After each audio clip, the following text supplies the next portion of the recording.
இந்த வேதாகம கல்லூரி மூலமாக உங்களை சந்திப்பதில் நான் மகிழ்ச்சி அடைகிறேன். உங்களுக்கு எப்படி? ஹாப்பியா? ஒருத்தர் தான் சொல்கிறாங்க ஹாப்பின்னு. ஓகே, கர்த்தர் மிகவும் நல்லா. என்ன பாடம் நம்ம படிச்சுக்கிறோம், ஏதாவது ஞாபகம் இருக்கா? இரத்த உடன்படிக்கை. நம்முடைய பாடத்தினுடைய தலைப்பு என்னன்னா இரத்த உடன்படிக்கை. இந்த இரத்த உடன்படிக்கையில் ஏதாவது சொல்ல முடியுமா? ஏதாவது இது வரைக்கும் ஏதாவது புரிஞ்சுதா உங்களுக்கு? இரத்த உடன்படிக்கை குறித்து ஏதாவது சொல்ல முடியுமா உங்களால்? சரி, நம்ம மறுபடியும் உங்களுக்கு நான் சொல்ல விரும்புகிறேன். சரித்திரத்தில் உடன்படிக்கை, நம்முடைய சரித்திரத்தில் உடன்படிக்கை என்ற ஒரு காரியம் இருக்குது. 2 நண்பர்கள் சேர்ந்து ஒரு தொழிலை ஆரம்பிக்கும் பொழுது அவர்கள் உடன்படிக்கை செய்து வருகிறார்கள், ஒப்பந்தம் செய்து கொள்கிறார்கள். 2 சிநேகிதர்கள் அவருடைய சிநேகத்துக்கு அடையாளமாக அவர்கள் உடன்படிக்கை செய்து கொள்கிறார்கள். திருமணத்தில் இணைகிற கணவன் மனைவி இருவரும் உடன்படிக்கை செய்து கொள்கிறார்கள். நம்முடைய சரித்திரத்தில் இந்த உடன்படிக்கை என்ற காரியம் ஒரு பிளந்து துண்டித்து அந்த ரத்தத்தில் நின்று என்ன பண்ணுவாங்கனாக்கா, இந்த உடன்படிக்கை நான் மீறினேன்னு சொன்னால் இந்த மிருகத்துக்கு என்ன செய்யப்படுவது எனக்கும் செய்யப்பட கடவுது என்று சொல்லி ஒத்துக்கொள்வார். 4வது, உடன்படிக்கை செய்கிறவர்கள் மணிக்கட்டு, அதை கட் பண்ணி என்ன பண்ணுறாங்க, காயம் உண்டாக்குறாங்க. இப்போல்லாம் அந்த கை கொடுக்குற பழக்கம் எப்படி வந்துச்சுன்னு சொன்னால் உடன்படிக்கையில் வந்து தான் கை கொடுக்குறோம் இல்லைங்களா? கை கொடுக்கும்போது இந்த மணிக்கட்டு இது 2 ஒன்றா சேருது இல்லையா? வேணும்னே அந்த காயத்தை பெருசாக்கிறாங்களா, வேணும்னு அந்த காயத்தை தெரியும்படிக்கு பெருசாக்குறாங்க. வெடி மருந்தை வச்சு காயம் தெரிகிற மாதிரி பண்ணுறாங்க. இதில் தான் அந்த மணிக்கட்டை கட் பண்ணி ரத்த உடன்படிக்கை செய்து போது அந்த ஷேக் ஹேண்ட் அது வருது. கை கொடுக்குறோம், எல்லோரும் பார்த்தோன்னே கை கொடுக்குறோம் இல்லைங்களா? அது வருது. அடுத்தது இந்த உடன்படிக்கையில் உடன்படிக்கை முடிந்த உடனே ஒரு உணவு இருக்குது. அதனால தான் கல்யாணத்துக்கு போனீங்களா, கல்யாணத்தோடு வந்துடுறது இல்லை, கல்யாணம் முடிஞ்சுன்னா இருக்குதுங்க விருந்து. அப்போ உடன்படிக்கை செய்து கொள்பவர்கள் ஒரு விருந்தை ஒன்று பண்ணுறாங்க. அடுத்து உடன்படிக்கை செய்த இடத்துல பேரை மாற்றிக்கொள்கிறாங்க. உடன்படிக்கைக்கு அதை ஞாபகார்த்தமாக ஒரு மரத்தையோ ஒரு கற்குவியலையோ ஒரு ஞாபக தூணையோ அவர்கள் உண்டு பண்ணுகிறார்கள். அது சாட்சியின் மரம், சாட்சியின் தூண் என்று அழைக்கப்படுது. போன முறை நான் வந்தப்போ உங்களுக்கு சொல்லியிருந்தேன், எல்லார் கையிலையும் மொபைல் வச்சுருக்கிறோம். என்ன சொன்னேன்? கூகுள் பண்ணுங்கன்னு சொன்னேன். ஞாபகம் இருக்கா? கூகுள் பண்ணிங்களா? என்ன கூகுள் பண்ணீங்க? ஓகே, இல்லை, நான் குறிப்பிட்ட ஒரு நபருடைய பெயரை சொல்லி அவரை குறித்து படிச்சுவாங்கன்னு சொன்னேன். இப்போ நம்ம எல்லாருமே +2 வரல படிச்சிருக்கோம் இல்லைங்களா? நம்ம எல்லாருமே +2 வரல என்ன பண்ணுவாங்கன்னா, டீச்சருங்க பாடம் கேட்டு வந்து நடத்துவாங்க. காலேஜுக்கு போனவொன்னே என்ன பண்ணுறாங்கன்னா, பாட புக்கு பேரும் அந்த பாடத்தினுடைய ஆசிரியர் பேரை மட்டும்தான் சொல்லுவாங்க. காலேஜ் போனவுடனே எல்லாத்தையும் நமக்கு ஸ்பூன் ஃபீட் பண்ணுறது. நம்ம என்ன பண்ணணும், போய் லைப்ரரியில் போய் உட்காந்து அவங்க சொன்ன புக்கை தேடி அந்த புக்குனுடைய ஆசிரியர் எழுத்தாளர் அவர் கரெக்டாக பார்த்து அந்த புக்கை எடுத்து நாமளே படித்து நம்ம என்ன பண்ணோம், அதுலேருந்து கற்றுக்கொண்டு நோட்ஸோ தீசிஸோ சம்மரி எழுதி கொண்டு போய் என்ன பண்ணோம் ப்ரொஃபஸர்கிட்ட. இப்போ நீங்கள்லாம் எங்கே இருக்கிறீங்க? ஸ்கூலில் இருக்கிறீங்களா, காலேஜில் இருக்கிறீங்களா? நீங்கள் எங்கே இருக்கிறீங்க? ஆமாம். அப்போது ஒரு அசைன்மெண்ட் கொடுத்தா என்ன பண்ணணும்? செஞ்சீங்களா? ஆமாம், அப்போ செய்யணும். ஏன்னா எல்லா கையிலும் மொபைல் இருக்குது. பவுல் ரோமருக்கு எழுதும்போது சொல்கிறாரு, பாவத்துக்கு நாம் அடிமைப்பட்டிருந்த காலத்தில் பாவத்தை செய்யும்படியான நம்முடைய சரீரத்தின் அவயவங்களை பாவத்துக்கு அடிமைகளாக ஒப்பு கொடுத்துருந்தோம். சிகரெட் பிடிச்சோம், பீடி பிடிச்சோம், குடித்தோம், வெறிச்சோம், உபச்சாரம் பண்ணோம், எல்லா தீமையான காரியங்களை பண்ணது நம்முடைய சரீரத்தின் அவயவங்களை ஒப்பு கொடுத்தோம் அப்படின்னு சொல்லிச்சோம். ஆனால் இப்பொழுது நீங்கள் தேவனால் பிறந்திருக்கிறீர்கள், உங்கள் சரீரத்தின் அவயவங்களை நீதியை செய்யும்படியான ஆயுதங்களாக தேவனுக்கு முடிக்கணும். நீங்கள் முடிக்கலாம், வசனம் தெரியலன்னு அர்த்தம். ஒப்பு கொடுங்கள், சொல்லுங்கள், ஒப்பு கொடுங்கள். நீதியின் கிரியைகளை செய்வதற்கு முடிய அவயவங்களை முன்னெல்லாம் நான் டபுள் மீனிங்கில் பேசுவேன், தப்பாக பேசுவேன், சரியில்லாத காரியங்களை பேசுவேன்.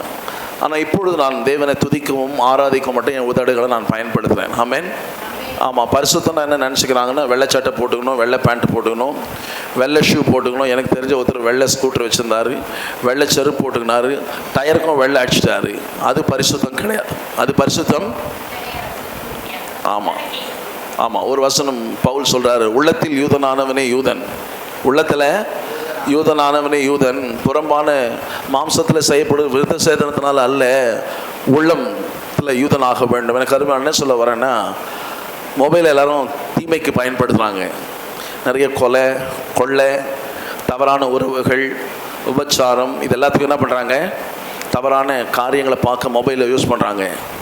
ரொம்ப ஞானம் உள்ளவர்களாக்குறாங்க. ஆண்டவர் சொல்கிறாரு, இந்த உலகத்தின் மனிதர்கள் தேவனுடைய பிள்ளைகளை காட்டிலும் உலகத்தின் மனிதர்கள் ரொம்ப ஞானவான்களாக இருக்கிறாங்களாம். நான் சொல்லலைங்க, ஆண்டவர் சொல்கிறார். ஏன்னா அவன் அதிகமாக தீமையை செய்வதற்கு அதை பயன்படுத்துகிறான்.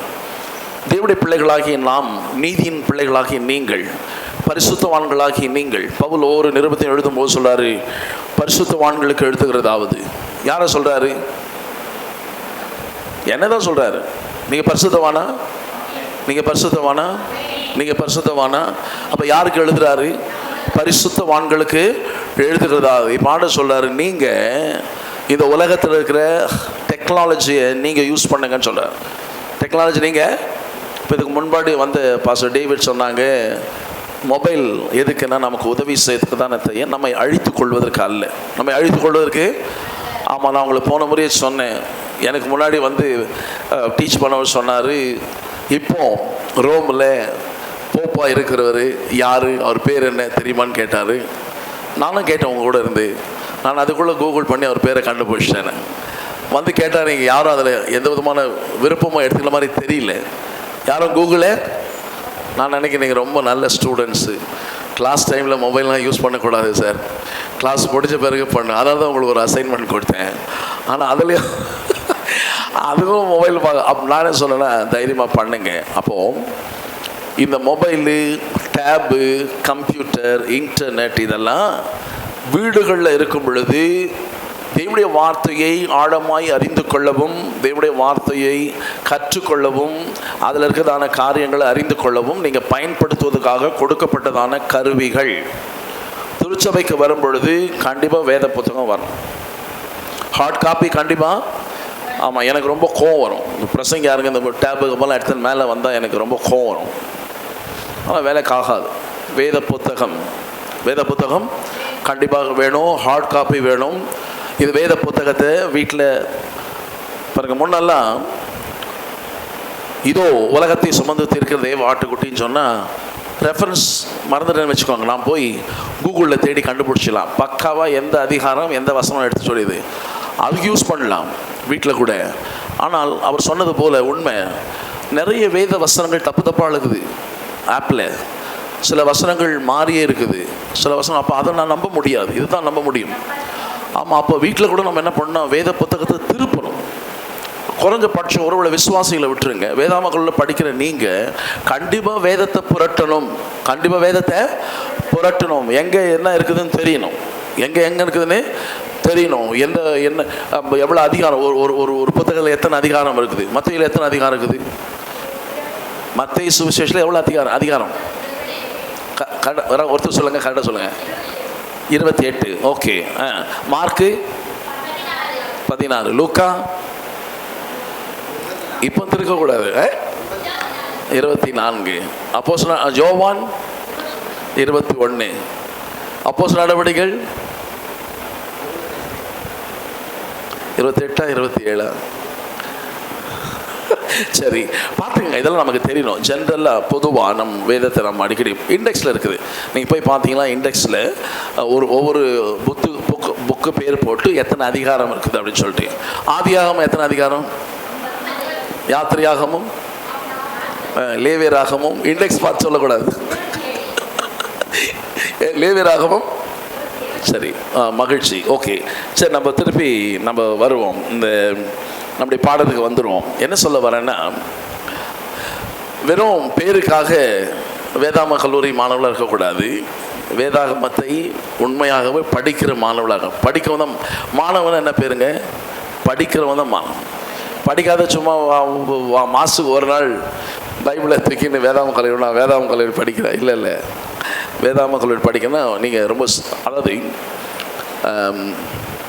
அழைக்கப்பட்டவர்கள் அநேகர், தெரிந்து கொள்ளப்பட்டவர்கள் பாருங்கள். இந்த வேதாம கல்லூரி படிக்கணும்னு நிறைய பேருக்கு அழைப்பு கொடுத்தாச்சு. நிறைய பேர் வரல, அவங்க கூட எல்லாரும் கேட்டாங்க.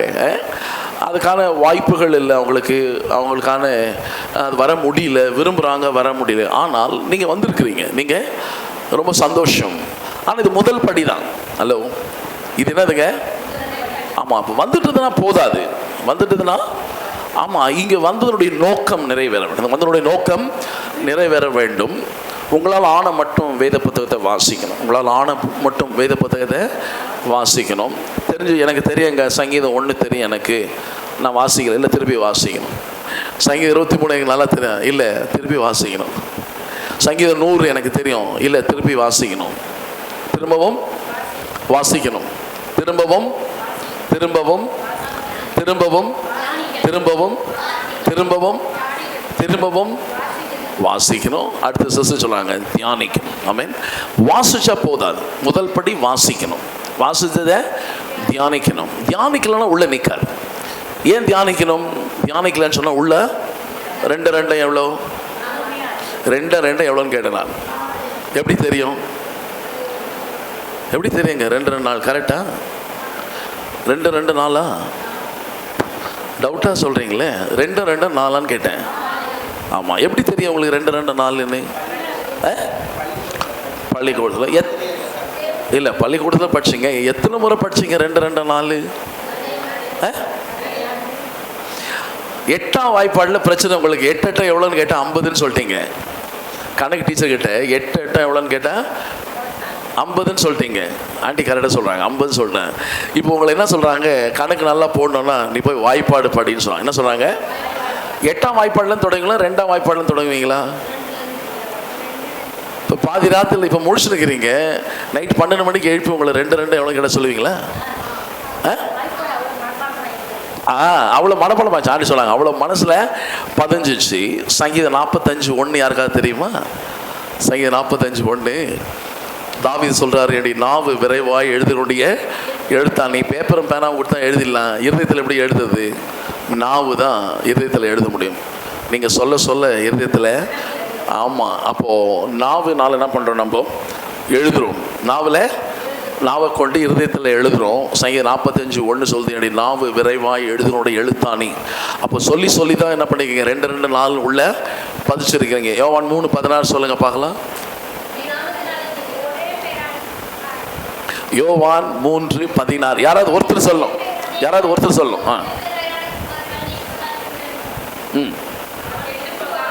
இருங்க இவன் தானே சொல்கிறாங்க. நீ தான் சொல்ற பாப்பா. நீங்கள் சொல்கிறீங்கல்ல, சொல்கிறீங்களா? சொல்லுங்க பார்க்கலாம்.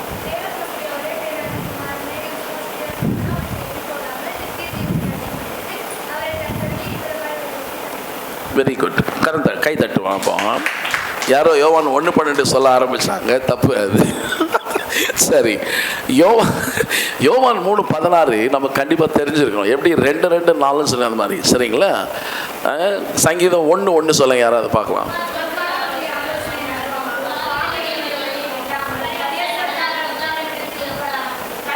அதான் 1:1 அதான். ஓகே, போதும். சங்கீதம் 101.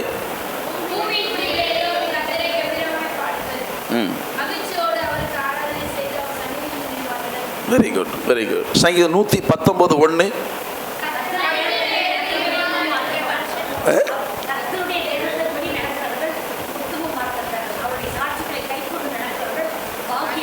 ஓகே. அப்போ இப்போ நான் கேட்டதெல்லாம் ரொம்ப பிரபலமான வசனங்கள். நான் கேட்டதெல்லாம் உங்களுக்கு சொல்லிட்டீங்க. வெளிப்படுத்தல் 1:1 தெரியுமா? ஏன் இந்த வசந்த பட்சம் மாதிரி அதை படிக்கல நம்ம. சரி, வெளிப்படுத்தல் 1:3 கற்றுவோம் அன்னைக்கு. வெளிப்படுத்தல் 1:3 வாசிங்க, எடுத்துவோங்க. வெளிப்படுத்தல் 1:3.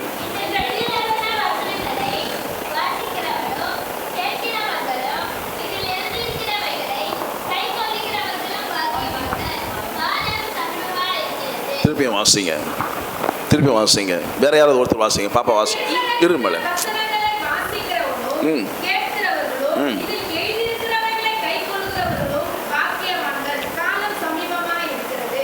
என்னப்பா யார் யாரெல்லாம் பாக்கியவான்? பாக்கியவான்னா என்ன அர்த்தம்?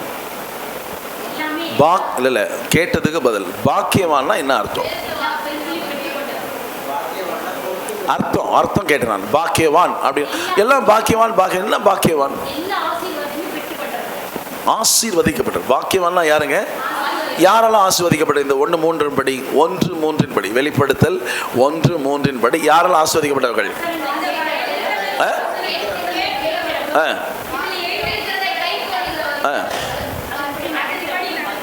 மூணு காரியம்: வாசிக்கிறவன், கேட்கிறவன், அதன்படி எல்லாருமே பாக்கியவான் இல்லைங்களா? ஆமாம். நான் ஒரு வெளிநாட்டில் இருந்தேன் பாருங்க. அங்கே என் கூட வேலை செய்கிற ஒரு தம்பி அரபு மொழியில் இருக்குதான்னு குரானை வச்சு படிச்சுட்டு இருக்கிறார். காலையில் 7 மணிக்கு ஆஃபீஸ் திறந்த உடனே நான் கேட்டேன், உனக்கு அரபு மொழி தெரியுமா? தெரியாது. இது திறந்து வச்சுருக்கிறியே, படிக்கிறியே, படிக்க தெரியுமா உனக்கு? தெரியாது. இப்படி அர்த்தம் தெரியுமா? தெரியாது. பின்ன ஏன் இதை பார்க்குறேன்னு கேட்டேன். பின்ன ஏன் இதை, எல்லாமே என்னை சுற்றி எல்லாமே முஸ்லீம்ஸ், பின்ன ஏன் இதை பார்க்குறேன்னு அவன் சொன்ன பதில் எனக்கு ரொம்ப ஆச்சரியத்தை கொடுத்தது. அவன் என்ன சொல்கிறான்? அவனுக்கு வெளிப்படுத்தல் 1:3 தெரியல. அவன் சொல்கிறான், இந்த தீர்க்க தரிசன வாசனங்களை வாசிக்கிறவனும் கேட்கிறவனும் இதன்படி செய்கிறவனும் பாக்கியவான்னு சொன்னான். அவன் எனக்கு தெரியும் வசனம் எங்கே இருக்குதுன்னு. ஆனால் வசனம் அவனுக்கு சொல்ல தெரியல. அவன் சொன்னான், இதை பார்த்தாலே ஆசீர்வாதம் உனக்கு, இதை பார்த்தாலே.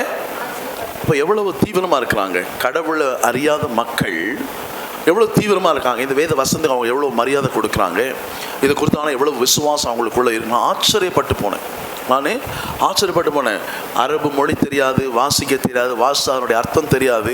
அவனே தினமும் காலையில் ஆஃபீஸ் வந்த உடனே அதை எடுத்து வச்சுக்கின்னு வாசிக்க எதுவுமே தெரியாது. இல்லிட்ரேட் மாதிரி அவன் படிக்காதவன் மாதிரி. அவனுக்கு முன்னாடி இருந்தானே அந்த அது என்ன சொல்கிறது, குரான் அவனுக்கு தெரியவே தெரியாது. ஆனால் சொல்கிறான், இதை பார்த்தாலே எனக்கு ஆசீர்வாதம். ஏன்னா பைபிள் அப்படி சொல்லுது. பைபிள் அப்படி ரொம்ப ஆச்சரியப்பட்டு போனேன். என்னுடைய கம்ப்யூட்டரில் நான் இப்படி எழுதிருந்தேன். என் கம்ப்யூட்டரில் ஒரு வசனம் ஓடினே இருக்கும். தாவீது சொல்கிறான், நான் உமக்கு விரோதமாய் பாவம் செய்யாதபடிக்கு உங்களுடைய வார்த்தையை என் இருதயத்தை வச்சேன். இன்னொரு முஸ்லீம் சகோதரர் அதை பார்த்து படிச்சுட்டே இருந்தான் என் டேபிளில். ஜாஷுவா அதை கொஞ்சம் நிறுத்து அப்படின்னு சொன்னான். அப்படி சும்மா நிறுத்துறேன். பாஸ் போட்ட உடனே ஒரு பேப்பரும் பேனாவும் கூட. அவன் என்ன பண்ணான், பேப்பரை எடுத்துருந்தான். நான் உமக்கு விரோதமாய் பாவம் செய்யாதபடிக்கு உடைய வார்த்தைகளை என் இருதயத்தில். யாருங்க? சுற்றி முஸ்லீம் சகோதரர்கள் கடவுளுடைய வார்த்தை பேசக்கூடியதாக இருக்கு. ஆமென். நீங்கள் அதிர்ச்சி ஆகிட்டீங்களா? உங்கள் எக்ஸ்பிரஷன் எனக்கு புரியல. நான் சொல்கிறது புரியுதா உங்களுக்கு? யாரை வேணால் தொடும் இந்த வாசனம். இயேசு சொன்னார் யோவான் 6:63, நான் பேசுகிற வார்த்தைகள் ஆவியாயும் ஜீவனாயும் இருக்குது. ஆமென். அல்லேலூயா. அப்போ இந்த வசனத்தை கண்டிப்பாக வாசிக்கணும், கேட்கணும், அதன்படி செய்யணும். அவர்கள் பாக்கியவான். ஆமென். ஓகே, நம்ம இன்னும் கொஞ்சம் கூட நான் உங்களை சொன்னதை மறுபடியும் நான் ஞாபகப்படுத்த விரும்புகிறேன். ஆப்பிரிக்க தேசத்துக்கு மிஷனரியா சென்றவருடைய பெயர் என்ன? David Livingstone. நான் 2வது முறை உங்கள்கிட்ட சொல்கிறேன். நான் இதை நீங்கள் முதல் முறை நான் சொல்கிறது மாதிரி பார்க்குறீங்க. டேவிட் லிவிங்ஸ்டன் ஆப்பிரிக்க தேசத்துக்கு மிஷனரியாக போனார். ஆப்பிரிக்க தேசத்துக்கு. ஆமாம், முதல் ஆப்பிரிக்க தேசத்தினுடைய மனுஷனுக்கு சுவிசேஷம் அறிவித்தவர் யார்? அவரை குறித்து எங்கே எழுதியிருக்குது? வேத புத்தகத்தில் எங்கே எழுதியிருக்குது? ஆப்பிரிக்க நாட்டை சேர்ந்த ஒரு மனுஷனுக்கு சுவிசேஷம் அறிவிக்கப்பட்டது. அந்த சுவிசேஷம் அறிவிக்கப்பட்டது எங்கே எழுதியிருக்குது? வேதத்தில் எந்த புத்தகத்தில் எழுதியிருக்குது? யார் அந்த ஆப்பிரிக்க மனுஷனுக்கு சுவிசேஷம் சொன்னது? குழு கொடுக்குறேன். அப்போஸ்தலர் நடவடிக்கைகளில் இருக்குது. அப்போஸ்தலர் நடவடிக்கைகளில் பிலிப்பு. கை தட்டுங்க. பிலிப்பு என்ன பண்ணார்? பிலிப்பு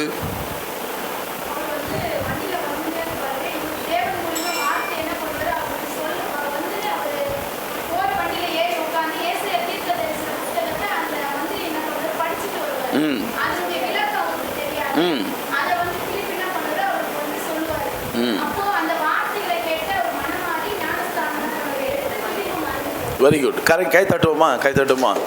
சிஸ்டர் இன்னும் கூட கொஞ்சம் நல்லா படிச்சுக்கோங்க. நல்லது தான், நீங்கள் சொன்னது எல்லாமே கரெக்டு தான். இன்னும் கொஞ்சம் கூட நாம் நல்லது உங்களுக்கு அந்த அந்த அந்த வேத பகுதி இங்கே தான் இருக்குதுன்ற ஒரு பெரிய விஷயம். பாருங்கள், கந்தாகே நாட்டினுடைய மந்திரி ஃபினான்ஸ் மினிஸ்டரு ஒரு தேரில் தனியாக போயின்கிறார். ஏசாயா தீர்க்கதரிசன புத்தகத்தை படிச்சுங்கிறாரு. அப்போஸ்தலர் நடபடிகள் 8ஆம் அதிகாரத்தில் பிலிப்பு சமாரியாவில் சரியான ஊழியம் பண்ணிருக்கிறார். பயங்கர எழுப்புதல் சமாரியாவில். வேதம் சொல்லுது, இயேசு கிறிஸ்துவை பற்றி பிலிப்பு பிரசங்கித்ததுனால சமாரியாவில் மிகுந்த சந்தோஷம் உண்டாயிற்று. இப்போ பரிசுத்த ஆவியானவர் அப்போஸ்தலர் நடபடிகள் சொல்கிறத விட, அப்போஸ்தலருடைய நடபடிகள் சொல்கிறத விட அந்த புத்தகத்தை பரிசுத்த ஆவியானுடைய நடபடிகள் என்று சொல்வது சரியாக இருக்கும்னு சொல்கிறாங்க வேத வல்லுநர்கள். ஏன்னு சொன்னால் பரிசுத்த ஆவியானவர் தான் செயல்படுகிறார் அதில். ஆமென். இப்போ பரிசுத்த ஆவியானவர் பிலிப்புகிட்ட சொல்கிறாரு, நீ வனாந்திர திசைக்கு போய் நெல். நீங்கள் போவீங்களா? உங்களை தான் கேட்டேன். வெள்ளிவாகத்தில் பயங்கர எழுப்புதல் நடந்து எல்லா பக்கமும் வீல் சேரு, இந்த கை கொச்சுங்க, இதெல்லாம் வண்டியை லாரி ஏற்றுறாங்க. முடமா வர்றவங்க, குருடர், செவிடர் எல்லாம் பார்வை அடைகிறாங்க. பெரிய எழுப்புதல் நடந்துன்னு இருக்குது. கூட்டம் கூட்டமாக மக்கள் ரட்சிக்கப்படுகிறார்கள். பரிசுத்த ஆவியானவர் சொல்கிறாரு, நீ ஒரு ஃப்ளைட்டை பிடிச்சி யுத்தம் நடந்துன்னு இருக்குது, அங்கே போய் துபாய்க்கு போப்பா அப்படின்னு சொன்னால் போவீங்களா? நீங்கள் போவேன்னு சொல்லுங்க, இல்லைன்னா இல்லைன்னு சொல்லுங்கள். சமாரியால பயங்கர எழுப்புதல். ஆவியானவர் சொன்னாரு, பிலிப்பு வனாந்திர திசையில் போய் நெல்லு. எங்கே போகிறதுன்னு சொல்ல. அப்போது அந்த வழியாக ஒரு தேர் வந்து கொண்டது. ஆப்பிரிக்க தேசத்தின் நாட்டினுடைய கந்தாக என்ற ஒரு நாட்டினுடைய பொக்கிஷதாரி, ட்ரெஷரர், அந்த நாட்டினுடைய பணத்தெல்லாம் ஆளுகை செய்கிற ஒரு மனுஷன், மந்திரி அதில் உட்காந்து பிரயாணம் பண்ணுகிறார். இப்போது ஆவியானவர் சொன்னார், நீப்பா இந்த ரதத்தோடு சேர்ந்து கொள். கையை போட்டு லிஃப்ட் கேட்குறாரு. யாருமே இல்லை வனாந்தத்தில். சரி ஏறிக்கோன்னு சொல்கிறார் அந்த மந்திரி. ஏறினோடனே பிலிப்பு ஏறி உட்காந்து கேட்குறான். பார்த்தா கையில் வேத புத்தகம், கையில் ஏசாயா தீர்க்கதரிசன புத்தகத்தை வாசிட்டு இருக்கிறாரு. பிலிப்பு கேட்டான், நீங்கள் வாசிக்கிறீங்களே புரியுமா? நான் கேட்டேன்ல என் ஃப்ரெண்டு, இப்போ முதல்ல வாசிக்க தெரியுமா உனக்கு? முதல்ல அரபி எழுத்து தெரியுமா உனக்கு? சரி வாசிக்க தெரிஞ்சால் அதனுடைய அர்த்தம் தெரியுமா? அப்படி பிலிப்பு கேட்டார். அவரை கேட்டோம்னா அழகாக ஒரு பதில் சொன்னார். அந்த மந்திரி சொன்னார், யாராவது ஒருத்தர் எனக்கு சொல்லிக் கொடுக்கலன்னா நான் உங்களுக்கு சொல்லிக் கொடுக்குற மாதிரி, நான் உங்களுக்கு யாராவது ஒருத்தர் சொல்லிக் கொடுக்காம எப்படி தெரியும்? அப்போ ஏசாயா தீர்க்கதரிசன புத்தகத்தில் இயேசு யாரை பற்றி பேசுகிற அந்த ஏசாயா தீர்க்கதரிசி அப்படின்னு சொல்லும் பொழுது இயேசுவை குறித்து அவருக்கு சொன்னான். இயேசுவை குறித்து கொஞ்சம் தூரம் வந்த உடனே இப்போது அந்த மந்திரி அது இயேசுவை குறித்து பிலிப்பு சொன்னதை விசுவாசிக்கிறான். இப்போ அந்த மந்திரி தண்ணியை பார்த்தோன்னே கேட்குறாரு, தண்ணிக்குது ஞானஸ்நானம் எடுக்கிறதா தடையா? அவன் சொன்னார், நீ விசுவாசத்தா எடுத்துக்கலாம், ஒன்றும் பிரச்சனை இல்லை, விசுவாசத்தா எடுத்துக்கலாம். இப்போ 2 பேரும் இறங்கினாங்க. 2 பேரும் அவருக்கு ஞானஸ்நானம் கொடுக்குறாரு பிலிப்பு. கரை ஏறினா பிலிப்பு காணும், மந்திரி மட்டும் தான் இருக்கிறாரு. மந்திரிக்கு ஒரு பெரிய சந்தோஷம். வேதம் சொல்லுது, முதல்ல அவருடைய வார்த்தைக்கு அவர் கீழ்ப்படிஞ்சதுனால இப்போது பிலிப்பு பரிசுத்த ஆவியானவரை தூக்கி என்ன பண்ணார், கொண்டு போய் ஆசோசோத்துன்ற ஒரு இடத்துல கொண்டு போய் விட்டார். அவரை எங்கே கொண்டு விட்டாங்க? அவன் இடம்லாம் ரொம்ப முக்கியம் பாருங்கள்.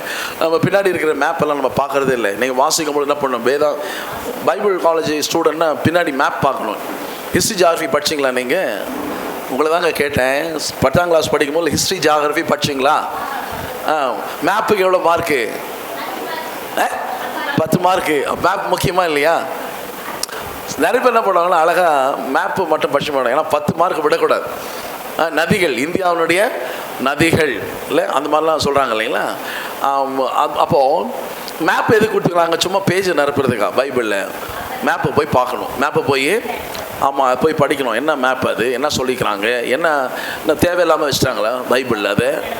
ஆமாம், உங்களையும் என்ன மாதிரி மாணவர்களுக்காக தான் அந்த மேப் வச்சுருக்கு. மாணவர்களுக்கு தான் மேப் உங்களுக்கு நிறைய செய்தி சொல்லும். மேப் உங்களுக்கு நிறைய இங்கே வரத்துக்கு Xavier of the world Bible college போட்டால் கூகுளில் மேப் என்ன கொண்டாந்து இங்கே விட்டுருச்சு. நான் ஏறி ஆட்டோவில் உட்காந்தேன், நேராக இங்கே கொண்டாந்து விட்டுச்சேன்னு. மேப் என்ன பண்ணுது, நம்மளை எங்கே போகணுமோ அங்கே கொண்டு போய் சேர்த்து. நம்ம எங்கே போகணுமோ அங்கே கொண்டு போய் அப்போ மேப் ரொம்ப முக்கியம் இல்லையா? நம்ம யூஸ் பண்ணணுமா யூஸ் பண்ணக்கூடாதா? ஆமாம், அடுத்த முறை மேப்பை ஸ்டடி பண்ணுறேங்க, பைபிளில் இருக்கிற மேப்பை. சரி, பொதுவாக இந்த மேப்பை நீங்கள் எப்பொழுதாவது பார்த்துருக்குறீங்களா? பைபிளில் இருக்கிற மேப்பை என்ன இருக்குது? என்ன மேப் இருக்குது?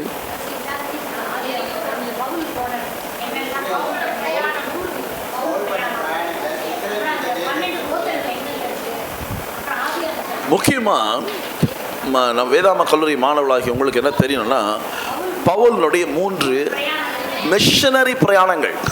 கரெக்டாக சொல்லணும், ஒவ்வொரு வார்த்தையும் முக்கியம். சும்மா டூர் போல அவர், ஹலோ இல்லைங்க, மிஷனரி டூர் போல அவர், மிஷனரி பிரயாணம். மிஷனரி அவர் போன இடங்கள் தோறும் சபைகளை ஸ்தாபித்து வந்தார். கிறிஸ்து அறிவிக்கப்படாத இடங்களில் கிறிஸ்துவை அறிவித்து திருச்சபையை உண்டாக்கி அந்த 1 வருஷம் எபேசுலாம் 1.5 வருஷம் 2 வருஷம் இருந்து போதிச்சு அந்த தலைவர்களை அங்கே சபைக்கு தலைவர் விட்டுட்டு அவர் சும்மா போல. அப்போ நீங்கள் போய் பார்க்கணும் எந்தெந்த ஊர்லலாம் அவர் இருந்தார் அப்படின்னு சொல்லி பார்க்கணும். ஆமாம், எங்கெல்லாம் சபை ஸ்தாபித்தார், ஏன் இந்த நிருபங்களுக்கு அந்த அந்த ஊர்களுடைய பேர் வச்சார். கொரிந்து நிருபம், கொரிந்து சபை, கலாத்தியா சபை, எபேசிய சபை, பிலிப்பு சபை, இல்லை வில்லிவாக்கம் சபை, அப்படி தானே எழுதியிருக்கணும். பவுல் ஒரு ஆள் இங்கே வந்திருந்தாருனாக்கா என்ன எழுதியிருப்பார்? வில்லிவாக்கம் திருச்சபைக்கு எழுதுகிறதாவது பண்ணியிருப்பாரா, பண்ணிக்க மாட்டாரா? நீங்கள் என்ன பார்த்தா நீ என்ன சொல்கிறேன்ற மாதிரி அருமையானவர்களே, எந்தெந்த ஊருக்கெல்லாம் அவர் போனாரோ அங்கெல்லாம் அவர் என்ன பண்ணார், சபையை ஸ்தாபித்து அவர் என்ன பண்ணார், அந்த ரவுண்ட் அப்படி போய் வராரு, போய் சபையை ஸ்தாபிச்சுன்னு வர. மிகப்பெரிய வேலை அது, மிகப்பெரிய 3 மிஷனரி பிரயாணங்கள் அவர் செய்திருக்கிறாரு.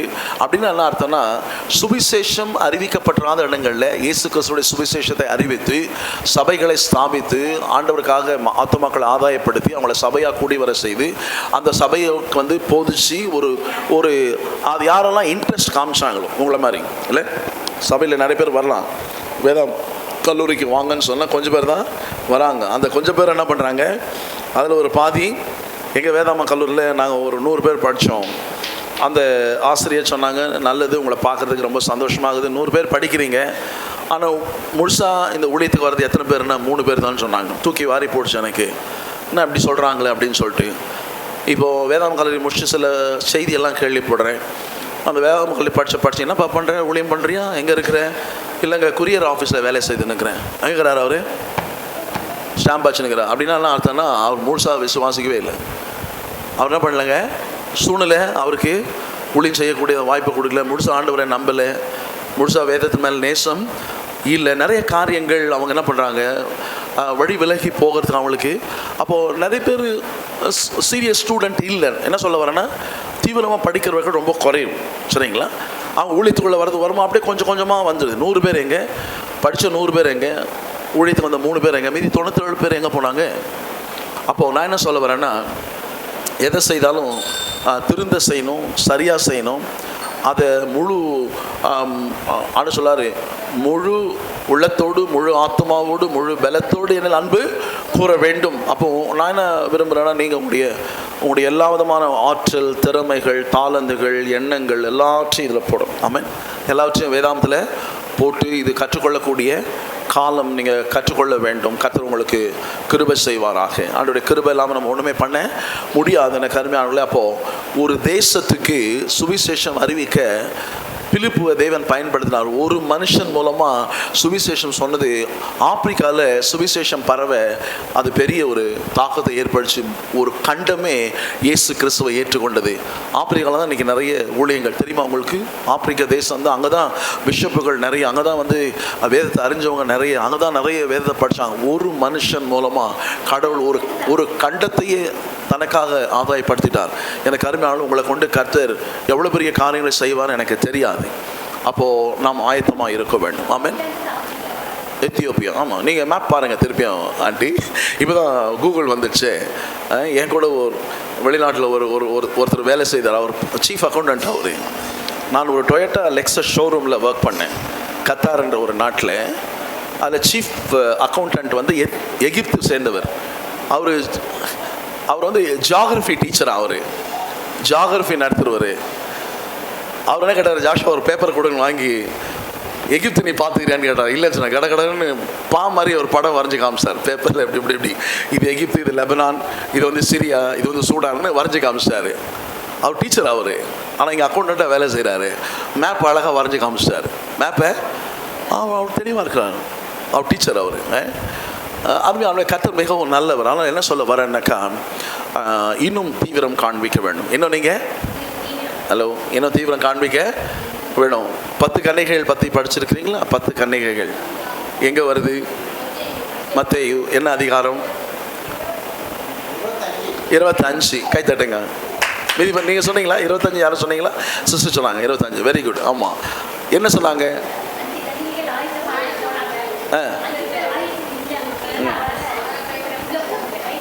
என்ன ஆயத்தம் இல்லை? என்ன என்ன ஆயத்தமாக இருந்தாங்க, என்ன ஆயத்தமா இல்லை?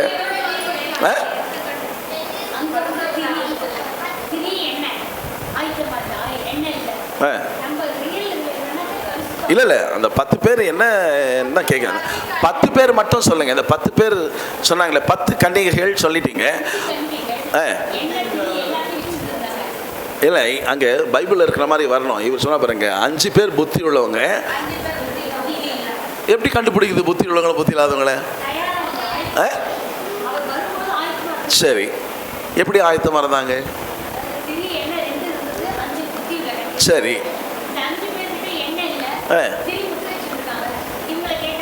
ஆனால் 10 பேர் தானே போயிருக்கிறாங்க. என்ன ஆயத்தம் இல்லைன்னு கேட்குறேன். அதான் அது அவங்க போகும்போதே 5 பேர் கூட எண்ணெய் எல்லாமே போயிட்டாங்களா? கொஞ்சமாக இருந்தது. ஓகே, சரி.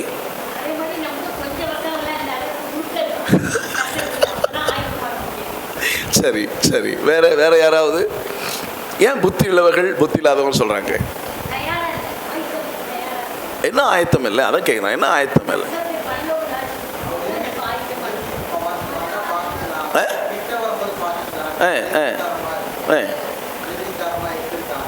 ஓகே, இன்னொரு 2 பேரை பற்றி சொல்லுது. 2 பேர் வீட்டை கட்டலாங்க. ஒருத்தர் புத்தியோட கட்டலான்றாங்க, இன்னொருத்தர் புத்தி இல்லாமல் கட்டலான்றாங்க. இல்லை இல்லை, புத்தி உள்ளவன் புத்தி இல்லாதவன். ஓகே. ஏன்? ஓகே, என்ன அஸ்திவாரம் சரியில்லை? 2 பேரும் ஒரே மாதிரி கட்டலாங்கன்னு சொல்லுது. 2 பேரும் ஒரே மாதிரி தான் கட்டலாங்க. அஸ்திவாரம்லாம் போட்டுக்கிறாங்க.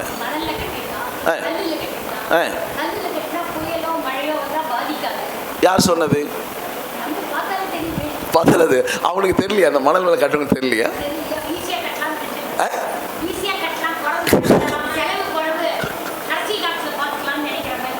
சரி, சும்மா கன்னடம் உங்களை கரெக்டு தான் நீங்கள் சொன்னது. அதாவது அஸ்திவாரம் ரொம்ப முக்கியம். ஆமென். அதாவது 2 பேரும் வீடு தான் கட்டினாங்க. 2 பேருக்கும் ஒரே மாதிரி சோதனை வந்தது. 2 பேருக்கும் ஒரே மாதிரி காற்றடிச்சது, புயல் வீசினது. அந்த வீடு மணல் மேலே கட்டின வீடு அழிஞ்சு போச்சு. அது தாக்கு பிடிக்க முடியல. கற்பானின் மேல் கட்டின வீடு வந்து தாக்கு பிடிச்சிச்சு. ஆண்டு சொல்கிறாரு, அந்த கற்பான் மேல் கட்டினவன் புத்தி உள்ளவன், மணல் மேல் கட்டினவன் புத்தி அற்றவன். சண்டே ஸ்கூல் பாட்டு ஒன்று இருக்குது. அதில் ஆண்டிக்கு தெரியுமான்னு தெரியல. உங்களுக்கு யாருக்கா தெரியுமா?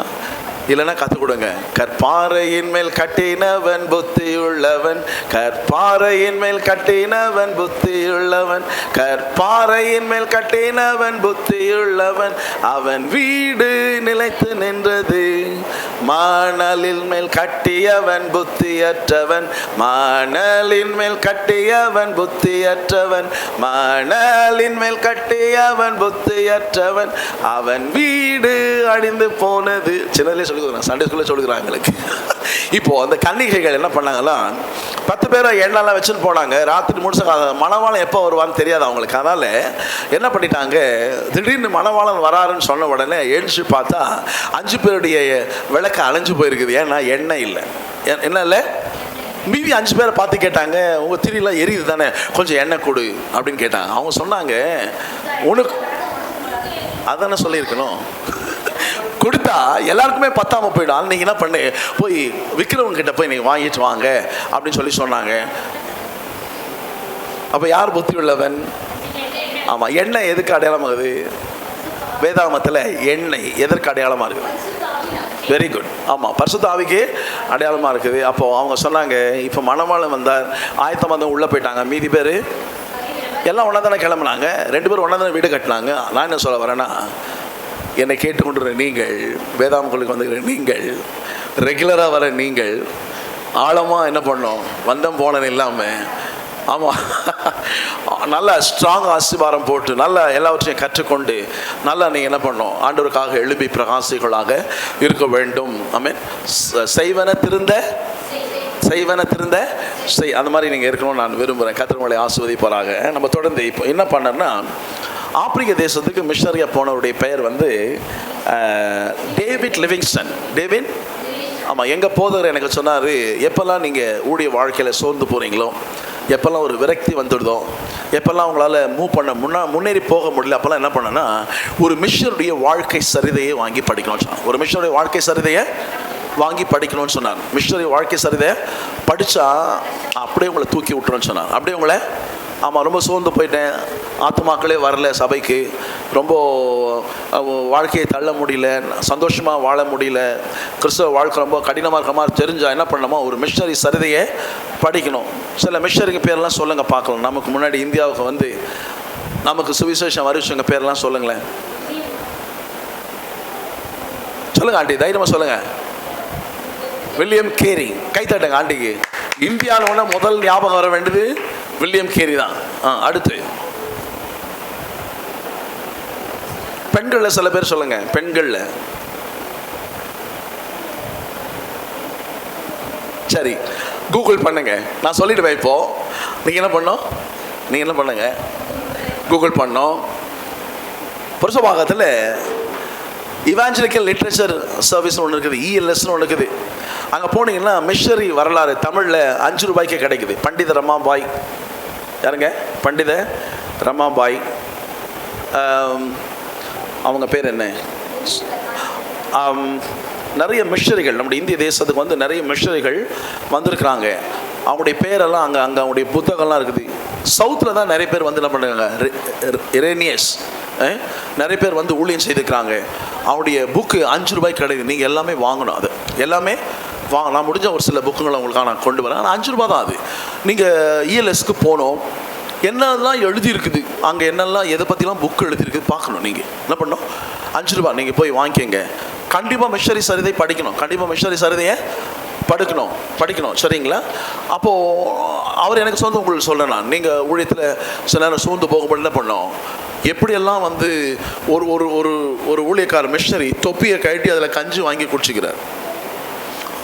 சவுத்தில் தொப்பியை கழட்டி கஞ்சி கொடுங்கன்னு, ஏன்னா அதை வாங்கி குடிச்சு ஊழியம் பண்ணியிருக்கிறார். எல்லா வசதிகளோடு கூட வரல.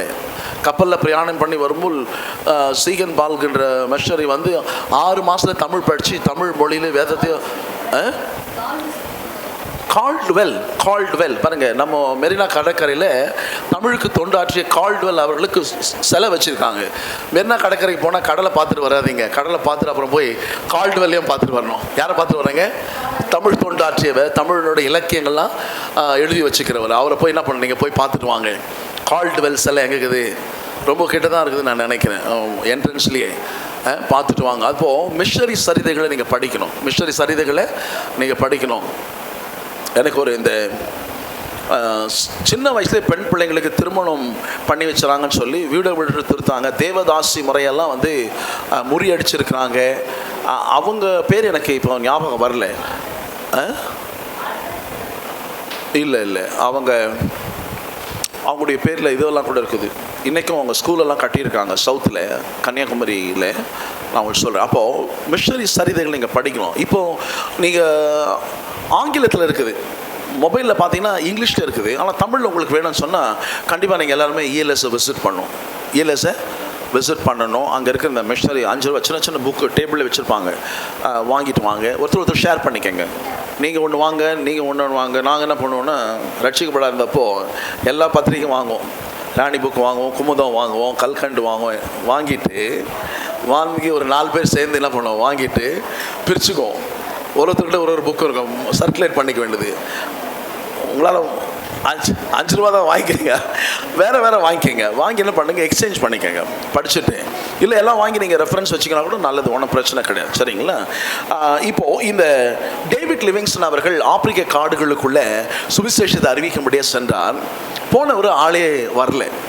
பிரிட்டிஷ் அரசாங்கமானது அவருடைய அசிஸ்டண்ட் ஸ்டான்லின்னு ஒருத்தரை டேவிட் லிவிங்ஸ்டனை தேடின்னு வரும்படியாக அனுப்புனாங்க. அவர் கூட ஒரு ஆப்பிரிக்க மொழிபெயர்ப்பாளரை இந்த ஸ்டான்லி என்பவர் கூப்பிட்டுக்கின்னு டேவிட் லிவிங்ஸ்டன் அவர்களை தேடி காட்டுக்குள்ளே போனார். காட்டுக்குள்ளே போனால் இப்போ அவங்க வாழணுமே, அந்த ஊரில் போய் வாழணுமே, சாப்பாடுலாம் வேணுமே. இவங்க வச்சுருக்கிற அமெரிக்க டாலர், அங்கே பிரிட்டிஷ் பவுண்ட்ஸ் எல்லாம் அங்கே வந்து செல்லுபடி ஆகாது. அப்போ என்ன பண்ணுறாங்க, சில பொருட்களை அவங்க கொண்டு போனாங்க வியாபாரம் பண்ணுறது. அவங்க போய் அதை விற்று அந்த ஊர் பணம் கிடைக்கும். முன்னே பாட்டர் சிஸ்டம் நீங்கள் கேள்விப்பட்டிருக்கான்னு தெரியல, பண்ட மாற்று முறை. இப்போ தான் வந்து நீங்கள் எந்த ஊர் போனால் அந்த ஊர் பணத்தை நம்ம மாற்றின்னு போயிடலாம், எக்ஸ்சேஞ்ச் பண்ணிக்கலாம். முன்னாடி அந்த மாதிரி கிடையாது, நம்ம ஊர்லேயே அந்த மாதிரி கிடையாது. பழங்காலத்தில் இப்போ என் நிலத்தில் நெல் விளைஞ்சுன்னு சொன்னால் கொண்டு போய் மளிகை கடை கொடுத்துட்டு உப்பு புளி மிளகாலாம் வாங்கி வந்துட வேண்டியது இல்லை. என் தோட்டத்தில் பருப்பு விளைஞ்சு அதை கொண்டு போய் கொடுத்துட்டு அரிசி மற்ற மசாலாலாம் வாங்கி வந்தேன். பண்ட மாற்று, நான் என்கிட்ட இருக்கிற பொருளை கொடுத்துட்டு அதற்கு ஏற்றபடி அவங்க என்ன பண்ணாங்க பொருளை.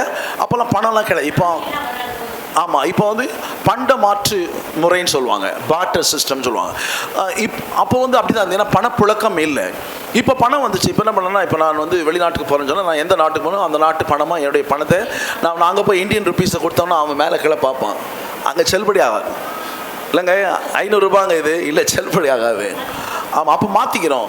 இப்போ இங்கே இவங்க என்ன பண்ணாங்க, ஸ்டான்லி தேட போனவங்க, அந்த ஸ்டான்லி போனார் இல்லைங்களா, டேவிட் லிவிங்ஸ்டனை தேடிட்டு போன ஸ்டான்லி கிட்ட பொருளை எடுத்துகிட்டு போனாங்க. வியாபாரம் பண்ணி அங்கே இருக்கிற அந்த பணத்தை நம்ம என்ன பண்ணோம், யூஸ் பண்ணி நமக்கு தேவையான பொருளை வாங்கணும்னு சொல்லி எடுத்துகிட்டு போனாங்க.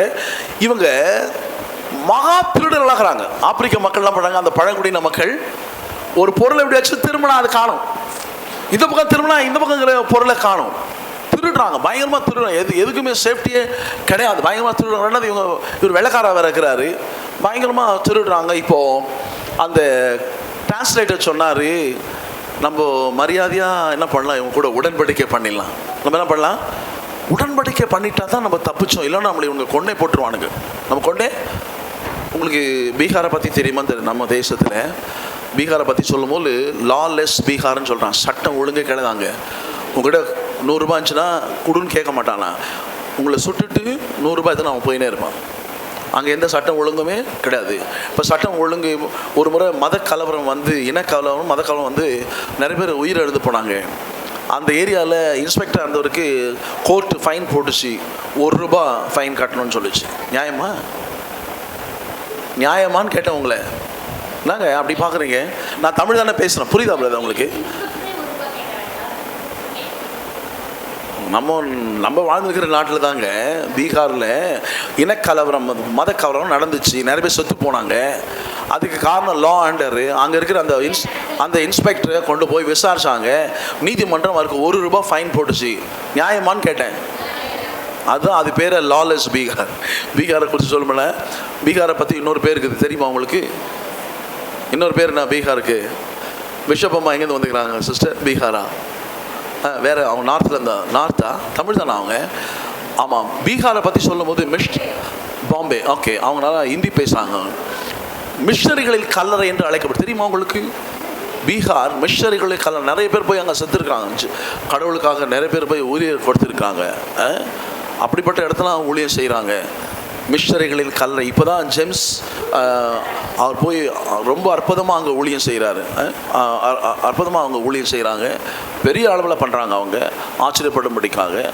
உங்களுக்கு சபை சரித்திரம்லாம் படிக்கிறீங்க, நம்மளை சுற்றி என்ன நடந்துங்கன்னு தெரியணும். இந்திய தேசத்தில் நமக்கு என்ன மதிப்பு இருக்குது, நம்ம என்ன ஆண்டை பற்றி சொல்லலாமா சொல்லக்கூடாதா, என்ன நடக்குது, திருச்சபையில் என்ன நடக்குது, அதெல்லாம் உங்களுக்கு கொஞ்சம் நீங்கள் என்ன பண்ணணும், நியூஸும் கொஞ்சம் நியூஸ் கண்டிப்பாக தினமும் வாசிக்கணும், சரிங்களா? வாசிக்கணும், பார்க்கணும். இப்போ என்ன நடந்துக்கு தெரியுமா உங்களுக்கு? ஏன்னா நியூஸை பார்த்தா தான் ஜெபம் பண்ண முடியும். நியூஸ் பார்க்கலன்னு ஜெபிக்கலான்னு அர்த்தம். ஆமாம், என்ன பண்ணீங்க நீங்கள்? அதை பற்றி என்ன ஜெபம் பண்ணீங்க? இல்லை யுத்தம் நடக்குதுங்க ஆண்டி, நீங்கள் என்ன பண்ணீங்க? Very good. Very good, very good. நீங்கள் தான் கிறிஸ்தவன், நீங்கள் தான் கிறிஸ்தவன். நேற்று வெள்ளிக்கிழமை நாங்கள் மன்றாட்டு ஜெபத்தில் தான் ஜெபம் பண்ணோம். என் தேவன் யுத்தங்களை ஓய பண்ணுகிறவர். என் தேவன் பூமியின் ராஜ்யங்களை ஆளுகிற ராஜாக்களுக்கெல்லாம் அவர் ராஜா. நான் வந்து கிறிஸ்தவன். நான் சும்மா நடக்கணும்னு பார்த்துன்னு சும்மா இருக்கிறவன் கிடையாது, நான் ஜெபிக்கிறவனா இருக்கணும். ஹலோ, பவுல் சாமுவேல் சொல்கிறாரு, நான் உங்களுக்காக ஜெபிக்காமல் இருப்பேன்னு சொன்னால் நான் பாவம் செய்கிறவனா இருப்பேன்னு சொல்கிறார். யார் சொல்கிறதுங்க? சாமுவேல் சொல்கிறார், நான் ஆமாம், நான் பாவம் செய்யணும்னா இருப்பேன். நான் கிறிஸ்தவன். என்னை சுற்றி என்ன நடக்குதுன்னு எனக்கு தெரியணும். சும்மா நான், என் குடும்பம், வேலை, சாப்பாடு, டிவி, இல்லை எனக்கு என் பிள்ளைங்க, என் சொந்தக்காரங்க, இல்லை அதெல்லாம் கிடையாது. என்ன நடக்குதுன்னு தெரியணும். என் கண்ணில் ஏதாவது பட்டுச்சேன். ஒரு சொல்கிறாங்க, காலையில் எழுந்தோன்னு நான் ஜபிக்கிறதுக்கு முன்பாக நியூஸ் பேப்பரை வாசிக்கிறேன். ஏன்னா எனக்கு நியூஸ் பேப்பர் தான் ஜப குறிப்பே கொடுக்குது. ஜப குறிப்பு எங்கே எடுக்கிறேன் நான்? ஆமாம், சும்மா சாப்பிட்டு அவன் கிறிஸ்தவன் உயிரோடு செத்தவன்.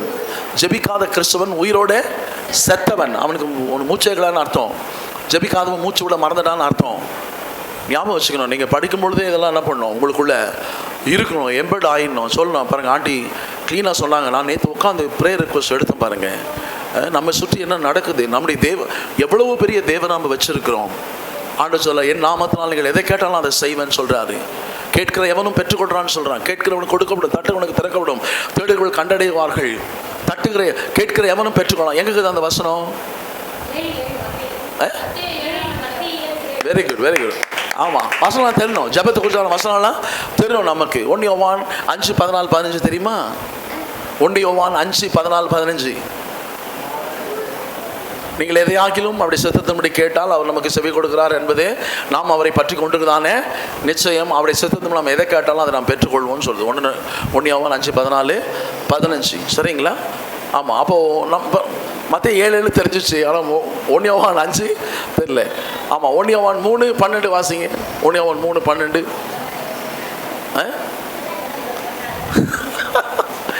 அவர் சொன்னது யோவான்.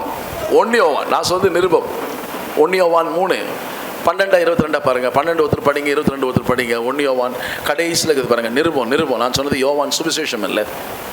கடைசியாக திருப்புங்க, வெளிப்படுத்தின விசேஷம் முன்னாடி இருக்குது.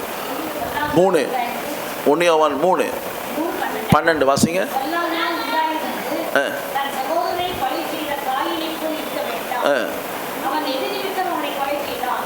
இல்லை ஆண்டி 22 வாசிங்க. 22.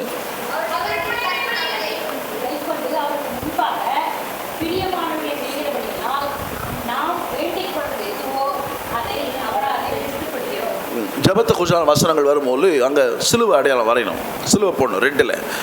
வேதத்தை நீங்கள் வாசிக்கும் போது நீங்கள் பாருங்கள், ஸ்டூடெண்ட் நீங்கள் வாசிக்கும் என்ன பண்ணோம்? ஆண்டி பைபிள் இங்கேருந்து பார்க்குறது ரொம்ப க்ளீனாக இருக்குது. ஏன் பைபிள் பாருங்கள், கிறுக்கி வச்சுக்கிறேன். நீங்கள் நல்லவனா, நான் நல்லவனா?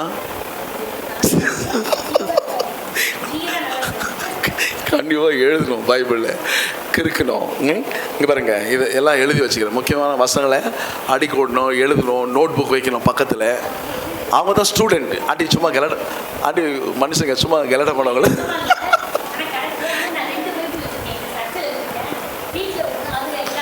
சூப்பர், கை தட்டுவோம் ஆண்டிக்கு, கை தட்டுவோம். 2 பைபிள். சூப்பர். அதாவது ஒருத்தர் சொன்னார், உங்கள் பைபிளை அழுக்கான பைபிள் இருந்துச்சா நீங்கள் ஆள் சுத்தமான ஆள்றாங்க.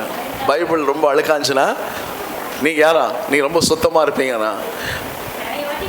இல்லை நீங்கள் கரெக்டாக வாங்கி, நான் சொல்கிறது உங்களுக்கு புரிஞ்சுங்க. நீங்கள் கேட்கலன்னு அர்த்தம்.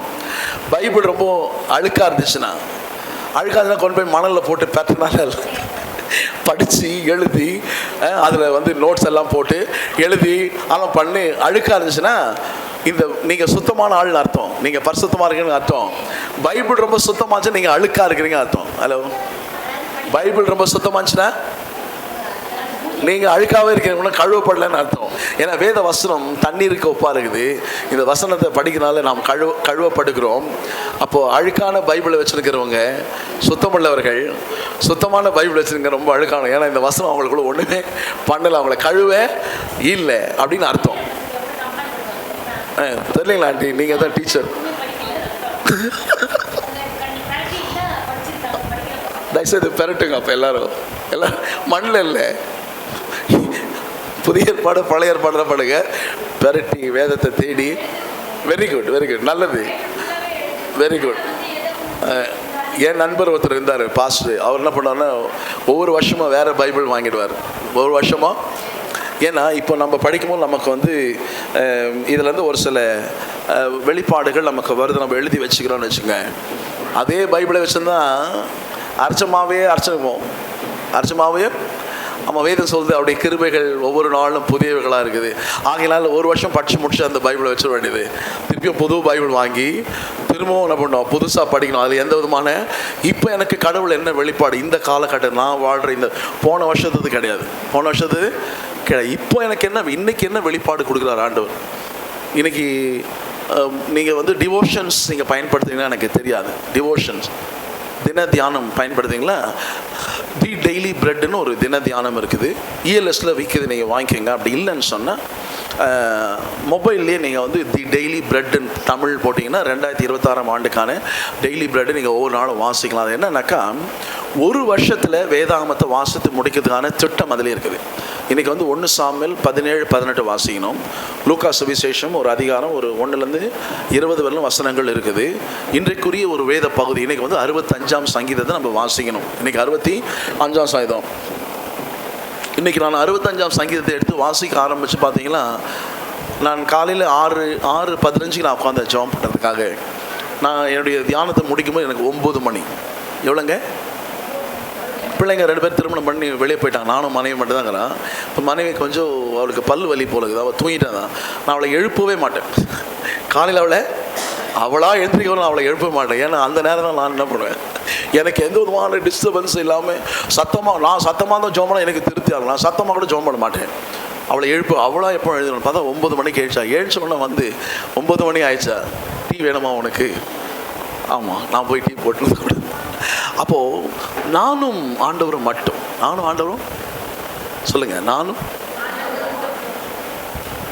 அப்போ நான் பார்த்தேன், ஆண்டவரே நான் உண்மை தியானிக்கிற தியானம் இனிதாக இருக்கும், நாம் தியானிக்கிற தியானம் இனிதாக இருக்கும். நேற்று ஜெபத்தில் நான் சொன்னேன் எங்கள் சர்ச் மக்களுக்கு, இந்த பைபிளையும் ஒரு நெக்லஸையும் வச்சுட்டா எதை எடுத்துக்கிறீங்கன்னு கேட்டேன். இப்போ சொல்லிடுறீங்க, நெக்லஸை கையில் வச்சுன்னு காமிச்சா எங்கே சொல்லுது? நெக்லஸையும் பைபிளை காமிச்சா கரெக்டாக எடுப்பான்னு சொல்லி என்ன வேத பகுதி சொல்ல தெரியுமா உங்களுக்கு?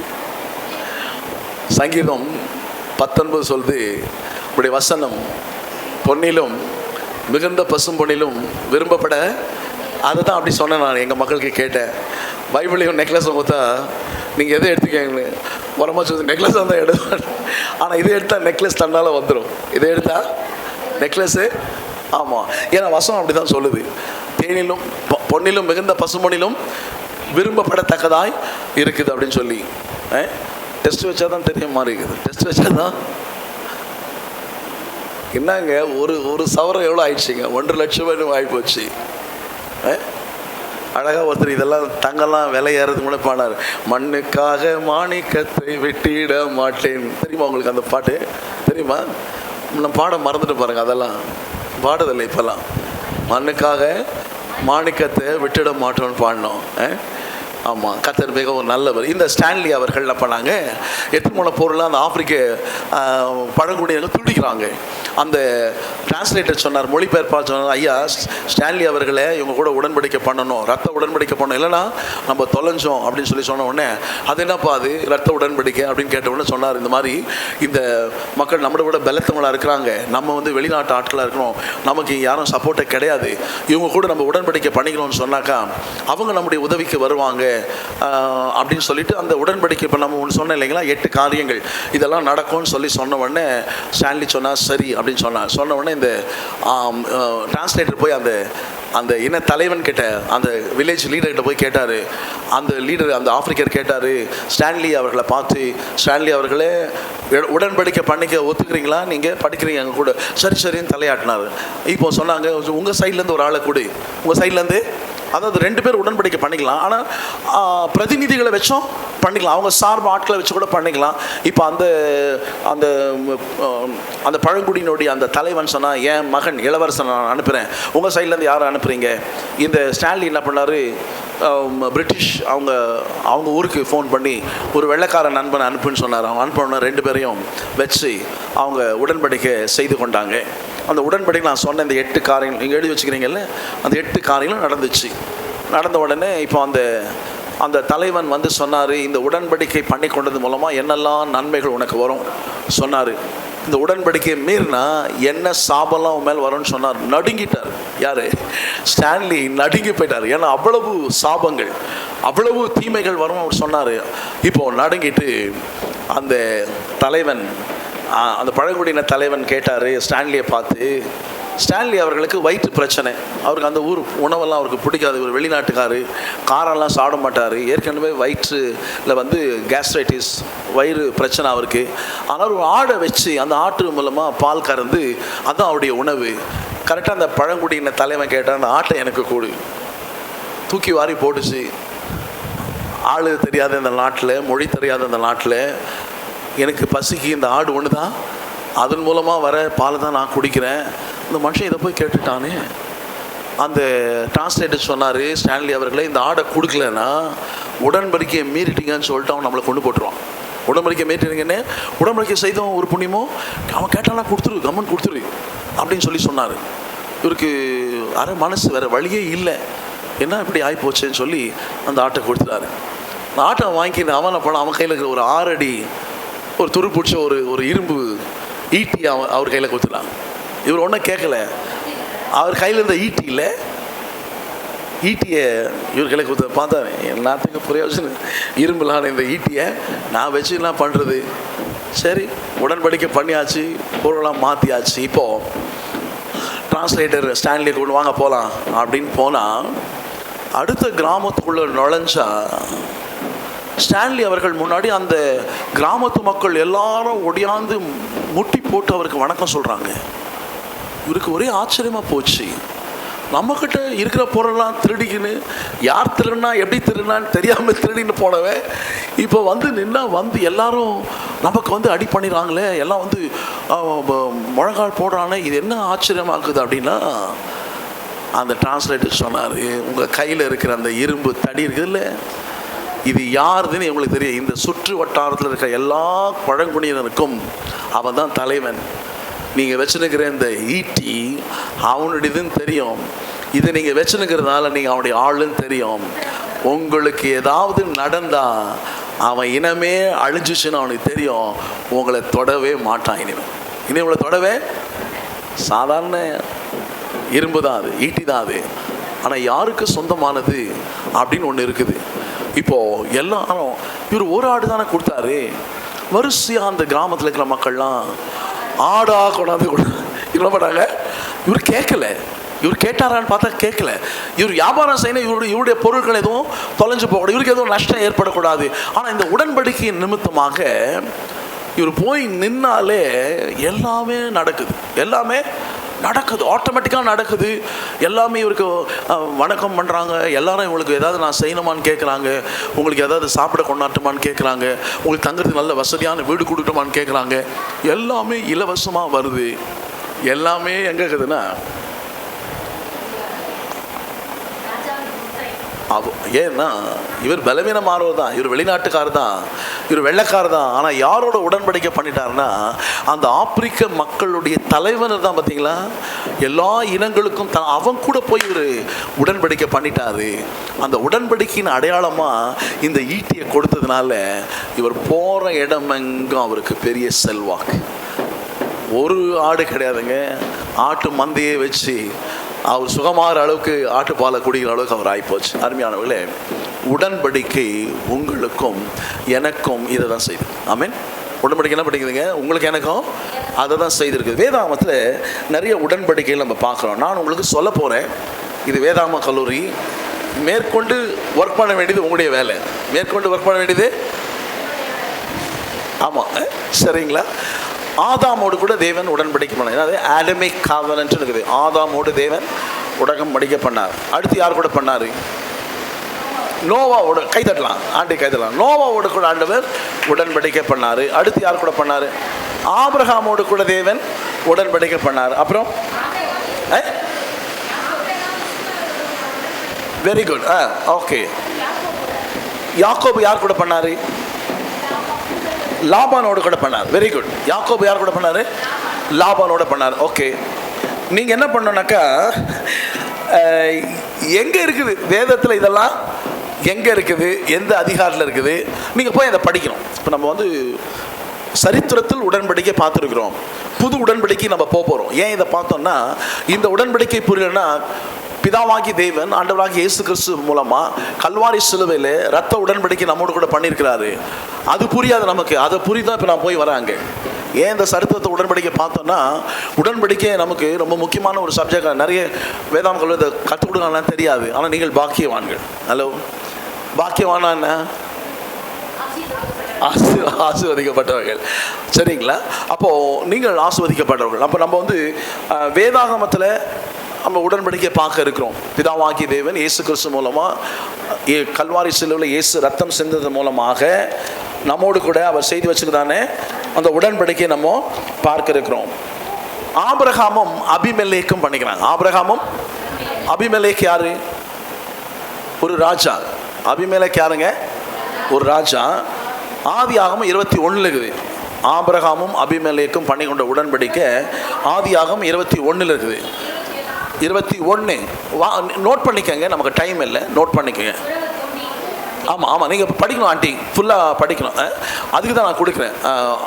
ஆபிரகாமும் அபிமெலேக்கும் ஆதியாகமம் 21 23 31 வரைக்கும். 23 31 வரைக்கும். ஆமாம், ஈசாக்கும் அபிமெலேக்கும் அது வந்து ஆதியாகமம் 26 இருக்குது. ஆதியாகமம் 26 28. நான் சொல்கிற வசனங்கள் என்ன பண்ண, நீங்கள் முன்ன பின்னாடி வாசிக்கணும். முன்னாடி போய் வாசிக்கணும், பின்னாடியும் முழு சம்பவம் வாசிக்கணும்னா முன்னாடி பின்னாடி வாசிக்கணும். சரிங்களா? யாக்கோபும் லாபானும் ஆதியாகமம் 32. ஆதியாகமம் 32 42 இருக்குது. ஆதியாகமம் 32ஆம் அதிகாரத்தில் யாக்கோபும் லாபானும் செய்து கொண்ட உடன்படிக்கை. சரிங்களா? தாவீதும் எழுதணும். பாப்பா நீ எழுதிக்கடா, எழுதிக்கோங்க. இப்போ பைபிளை பார்க்க வேண்டாம், ரெஃபரன்ஸ் தான் உனக்கு முக்கியம். பின்னாடி போய் ஒர்க் பண்ணணும் நீங்கள் அதில். சரியா? ரெஃபரன்ஸ் எழுதுங்க, அதான் முக்கியம். இல்லை யாக்கோபும் லாபானும் ஆதியாகமம் 32 போட்டிருக்காங்க. தாவீதும் யோனத்தானும் 1 சாமுவேல் 18. 1 சாமுவேல் 18. நான் சொல்கிறது கேட்குதா உங்களுக்கு கிளியரா? 18. 1 சாமுவேல் 18 தாவீதும் யோனத்தானும். சரிங்களா? ஒரு சில சாம்பிள் இப்போ வந்து நம்ம எல்லாமே ஆதியாகமத்தில் வந்து எடுத்துருக்கோம். இதெல்லாமே ஆதியாகமத்தில் இந்த உடன்படிக்கைகளை பார்த்துக்கிறோம். ஆனால் நீங்கள் இதில் பரிச்சயம் ஆகணும்னு சொன்னால் கண்டிப்பாக இதை வாசிச்சு ஆகணும். நமக்கு நேரம் இல்லை, நமக்கு இங்கே கொடுக்கப்பட்ட நேரம் கம்மி. அப்போ நீங்கள் போய் என்ன பண்ண இதில் ஒர்க் பண்ணணும். சரிங்களா? நம்ம நேரடியாக எங்கே போகிறோம் அப்படின்னு சொன்னால், இதோட கூட நம்ம வந்து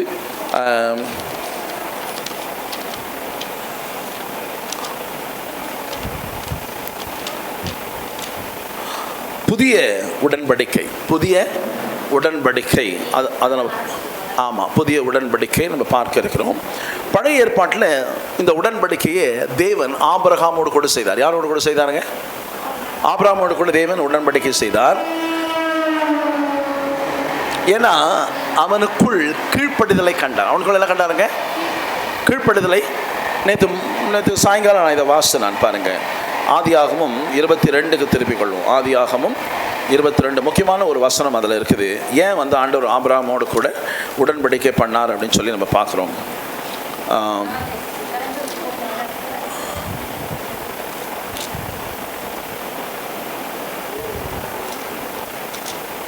ஆதியாகமம் 17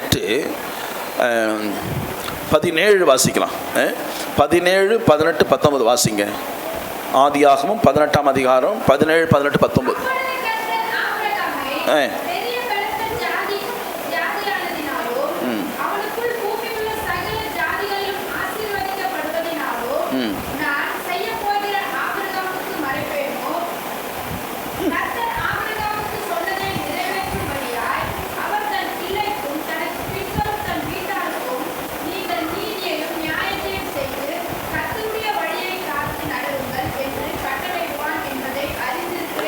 பாருங்க, ஆண்டவருக்கு நல்லா தெரியும் ஆபிரகாம் தன்னுடைய கடவுளுக்கு அவன் கீழ்ப்படுகிறான். கடவுளுக்கு அவன் கீழ்ப்படுறான். தன்னுடைய பிள்ளைய பலியிடன்னு சொன்னவொடனே அவன் எடுத்துகிட்டு போயிடான் பலி கொடுக்கறதுக்கு.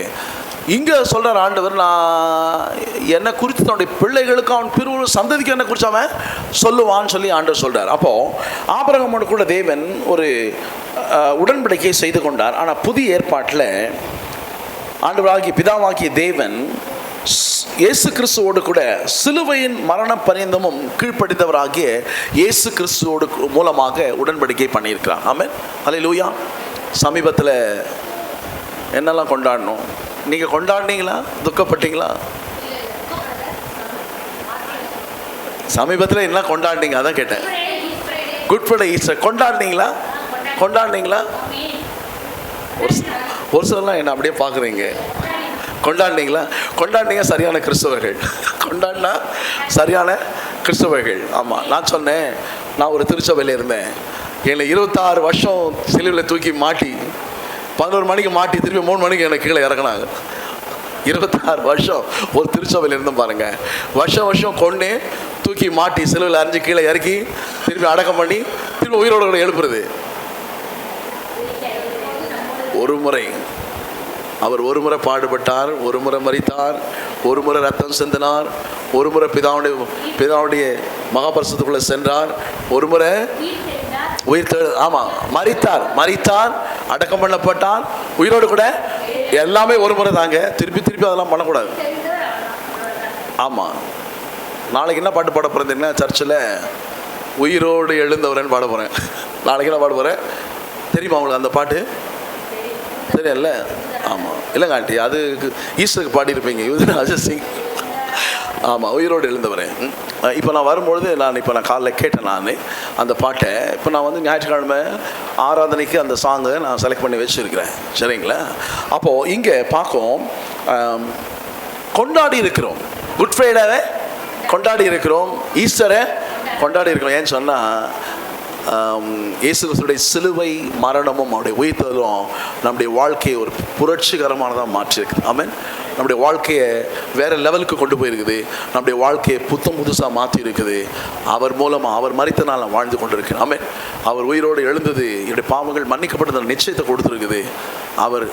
நான் சொன்னேன், எங்களுடைய திருச்சபையினுடைய ஈஸ்டர் செய்தி என்னன்னு சொன்னால், வந்து பாருங்கள், போய் சொல்லுங்கள். வந்து பாருங்கள், ஈஸ்வருடைய செய்தி அதுதான். வந்து பாருங்கள், போய் நீங்கள் சொல்கிறீங்களா?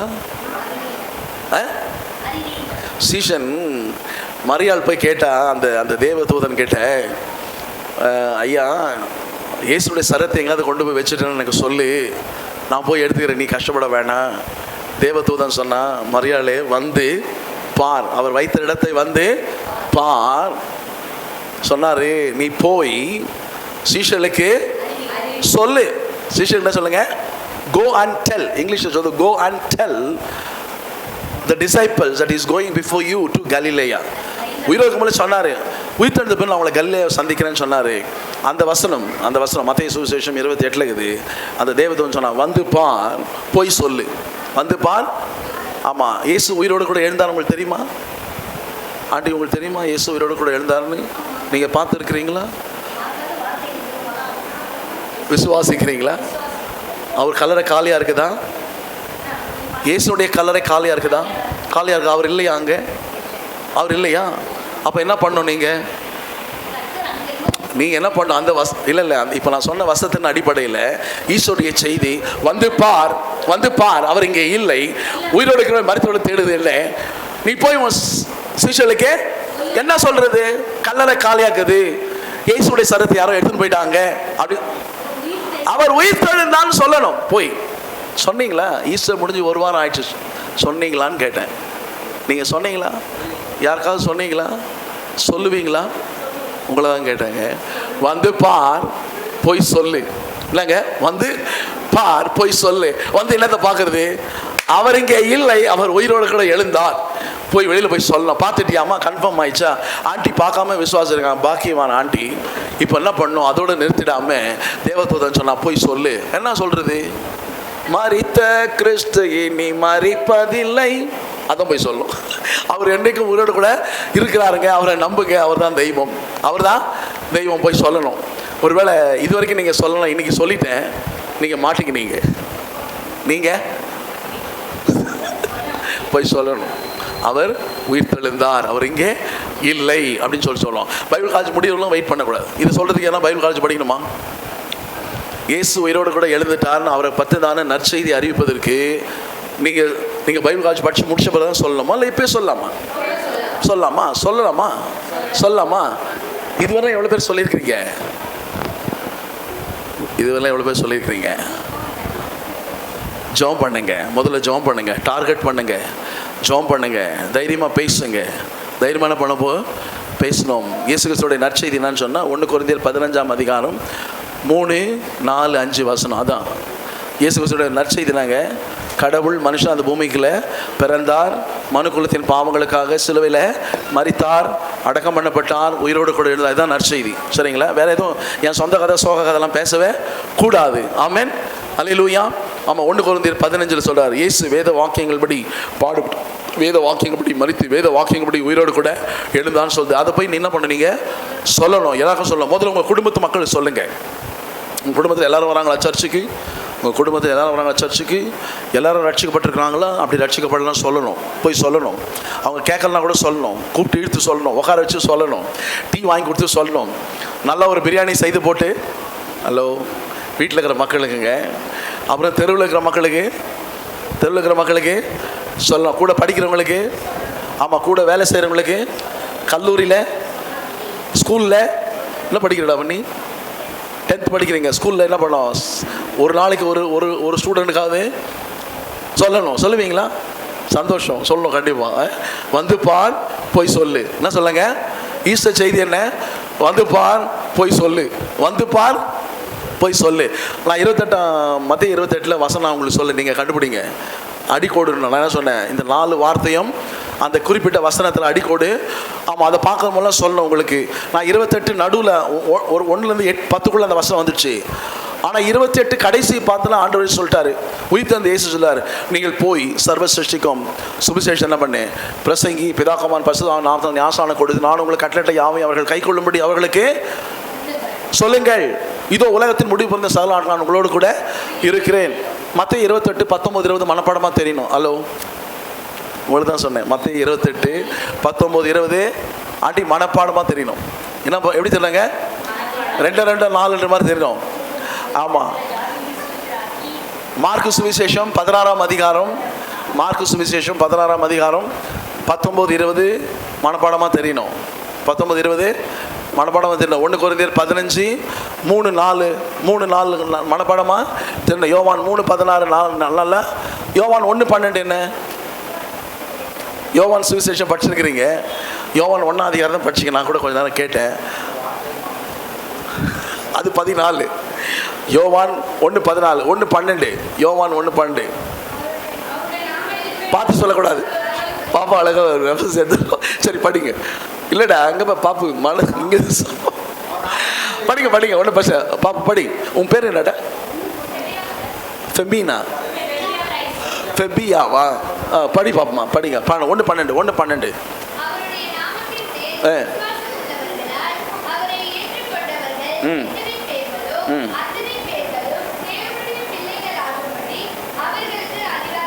அல்லேலூயா. ஆமாம், சுவிசேஷம் சொல்கிறதுக்கு இந்த வசனங்கள்லாம் ரொம்ப ரொம்ப முக்கியம். ஆமென். அல்லேலூயா. கர்த்தர் மிகவும் நல்லவர். தொடர்ந்து நம்ம இந்த இரத்த உடன்படிக்கை இயேசு கிறிஸ்து மூலமாக கல்வாரி சிலுவையில் இயேசு ரத்தம் சிந்தின் மூலமாக அவர் மரண பரிந்தம் இயேசு கீழ்ப்படிந்தபடினால், ஆபிரகாம் கீழ்ப்படிந்தபடினால தேவன் ஆபிரகாம் கூட உடன்படிக்கை பண்ணார்.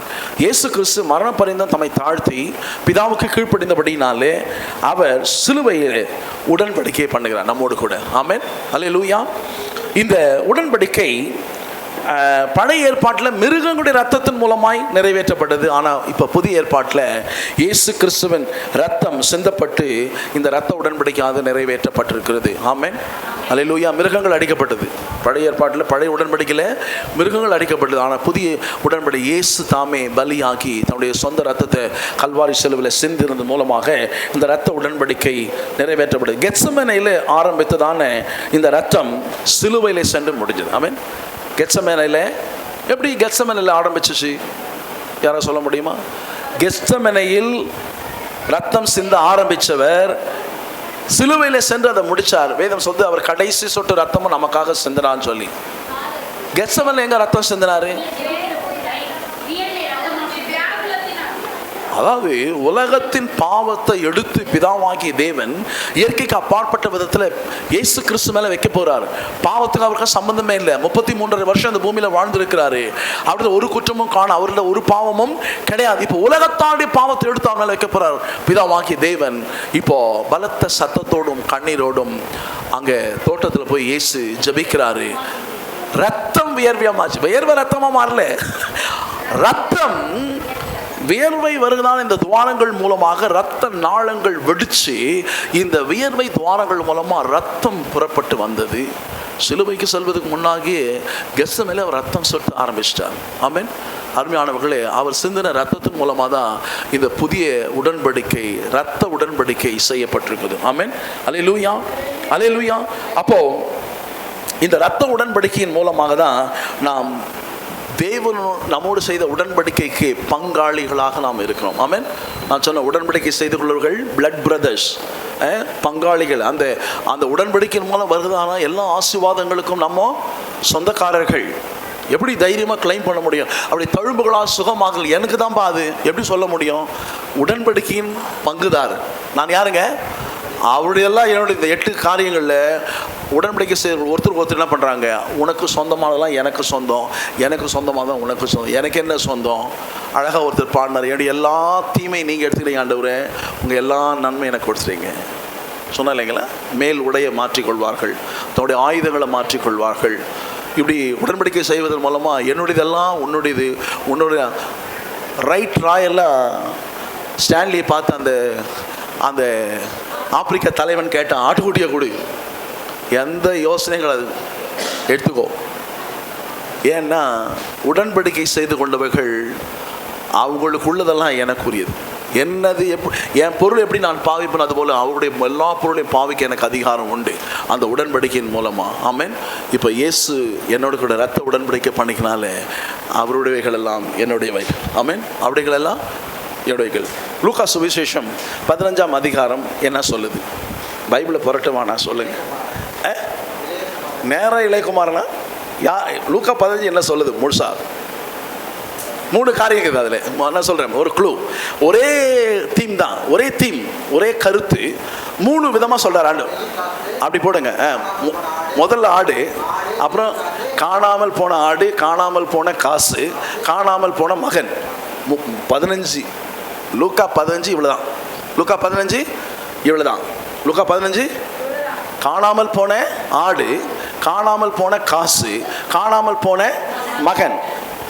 ஆடும் தன்னால் யோசிக்க முடியாது, திரும்பாது. காசும் அதுவே தன்னால் வராது. அது ரெண்டுமே உயிரற்றது. ஆமாம். ஆனால் மகன் அவன் தான் திரும்பி வரணும், நான் போய் தேட முடியாது. சரிங்களா? மத்தேயு சுவிசேஷம் 6:33 நீங்கள் எல்லாரும் படிச்சிங்க. இப்போ நான் கூட இருந்தேன். அவர் சொன்னார் 6:33 என்ன? அழகா பிரதர் பேனா வாங்கி வச்சிருக்கிறார். பேனா கொடுத்துறாரு கூட. முதலாவது சரி வாங்கிட்டீங்க. சரி, அப்போ முதலாவது தேவனுடைய ராஜ்யத்தோட நீதியம் தேடுங்கள், அப்பொழுது இவைகளெல்லாம் உங்களுக்கு கூட கடுவாள். மத்தேயு 6 என்னெல்லாம் சொல்லியிருக்கு? மத்தேயு 6 இந்த லூக்கா 15 மாதிரி 3 காரியங்கள் மத்தேயு 6 சொல்லப்பட்டிருக்குது. மத்தேயு 6 என்ன? அந்த 3 காரியம் என்ன? வெரி குட், வெரி குட், நல்லது. ஜெபத்தை குறித்து சொல்லுது. Very good, very good. கை தட்டலாம், அவங்க சௌரி கை தட்டலாம், இவர் பிரதகம் கை தட்டலாம். 2 பேர் 2 சொல்லிட்டாங்க. இன்னும் ஒரு காரியம் இருக்குதா? இல்லை. இப்போ சொன்னார்ல நெருப்பு மாதிரி சொன்னா பாருங்க. என்னது? ஜெபம். மத்தேயு 6 ஜெபம். என்ன ஜெபம் இருக்குது? மத்தேயு 6 என்ன ஜெபம் இருக்குது? எங்கேருந்து எதுவரில் இருக்குது? பைபிள் காலேஜ் ஸ்டூடெண்ட்னா ஆராய்ச்சி படிக்கணும். என்ன பண்ணாங்க ஆண்டி? பைபிள் காலேஜ் ஸ்டூடெண்ட் என்ன பண்ணோம்? ஆராய்ந்து படிக்கணும். என்ன பண்ணாங்க? ஆமாம், ஆராய்ச்சி படித்தாதான் அதில் என்ன இருக்குது நம்ம கண்டுபிடிக்க முடியும். ஆராய்ச்சி படித்தாதான். ஆமாம், ஹேட்ஸ் ஆஃப் பிரதர், ஒன்றும் பிரச்சனை இல்லை. ஜெபம், கர்த்தர் கற்பித்த ஜெபம் இருக்குது. என்ன இருக்குதுங்க? மற்ற திருச்சபையில் சொல்கிறாங்க, நம்ம சொல்கிறதில்ல. பெந்தகோஸ்தே சபையில் அது சொல்கிறதில்ல. மத்தேயு சுவிசேஷம் 6ஆம் அதிகாரம் 9-13 வரலும் கர்த்தர் கற்பித்த ஜபம், பரமண்டல ஜபம், சீஷர்களுக்கு இயேசு கற்பித்த ஜபம், அப்படி எல்லாம் இருக்குது. 9-13 பெந்தகோஸ்தே ஆளுங்கன்றதுனால நீங்கள் அந்த ஜபம் தெரியாமல் கண்டிப்பாக சொல்லணும், மனப்பாடமாக சொல்லணும். ஆண்டி மனப்பாடமாக சொல்லணும், சொல்லுவீங்கல்ல? Very good, super. அதில் ஒரு காரியம் உங்களுக்கு சொல்லணும். அது வந்து அப்படியே சொன்னால் கிளிப்புள்ள மாதிரி. அப்படியே சொன்னால் நீங்கள் பரமண்டல ஜபத்தை அப்படியே சொன்னால் கிளிக்கு சொல்லி கொடுத்த மாதிரி சொன்னதை சொல்லுமாம். நீங்கள் கிளியா? ஆமாம், அதை புரியணும், அர்த்தத்தோடு சொல்லணும். 6 குறிப்பு இருக்குது. நீங்கள் போய் அதை என்ன பண்ணுங்க, எங்கள் வேதாம கல்லூரி ஆசிரியர் சொல்லிங்க, ஒரு வசனம் புரியலன்னா அந்த வசனத்தை ஒன்றா எழுதுவோம். கீழே என்ன பண்ணுவாங்க, வசனம் இருக்குல்ல, வசனத்தை எடுத்து 2 வார்த்தையாக ஒவ்வொரு தேவன் தம்முடைய ஒரே பேரான குமாரனை விசுவாசிக்கிறவன் எவனோ அப்படி எழுதுனா நீங்கள் இவ்வளோ இதில் படிக்கிறத விட அது ரொம்ப புரியுமா உங்களுக்கு? வசனம் புரியல என்ன பண்ணோம், எடுத்து எழுதணும். நோட் புக்கில் என்ன பண்ணோம், உடச்சணும், துண்டு ஆக்கணும் அது. சரிங்களா? அப்போது நீங்கள் போய் பண்ணுங்க. மத்தேயு சுவிசேஷம் 6ஆம் அதிகாரம் 9-13 வரலும் பரமண்டல ஜபம் மனப்பாடமாக தெரியும், மனப்பாடமா. ஆனால் அது என்ன சொல்லுதுன்னு தெரியுமா? யாரை சொல்ல முடியுமா? அது என்ன சொல்லுது?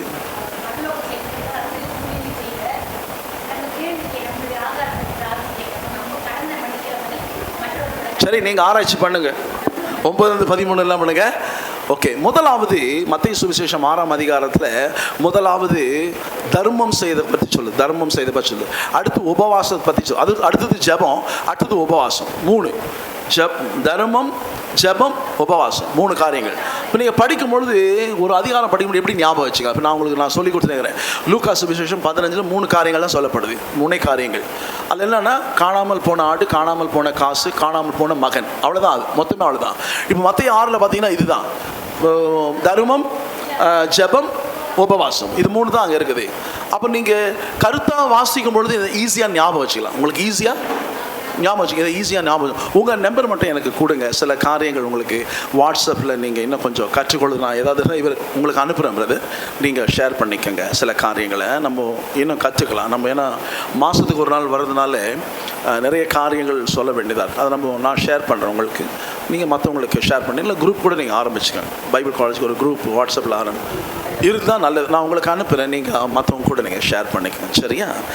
அப்போது வேதத்தை நம்ம ஆராய்ந்து படிக்கணும். நம்ம நேரம் முடிஞ்சது நான் நினைக்கிறேன். போகலாமா?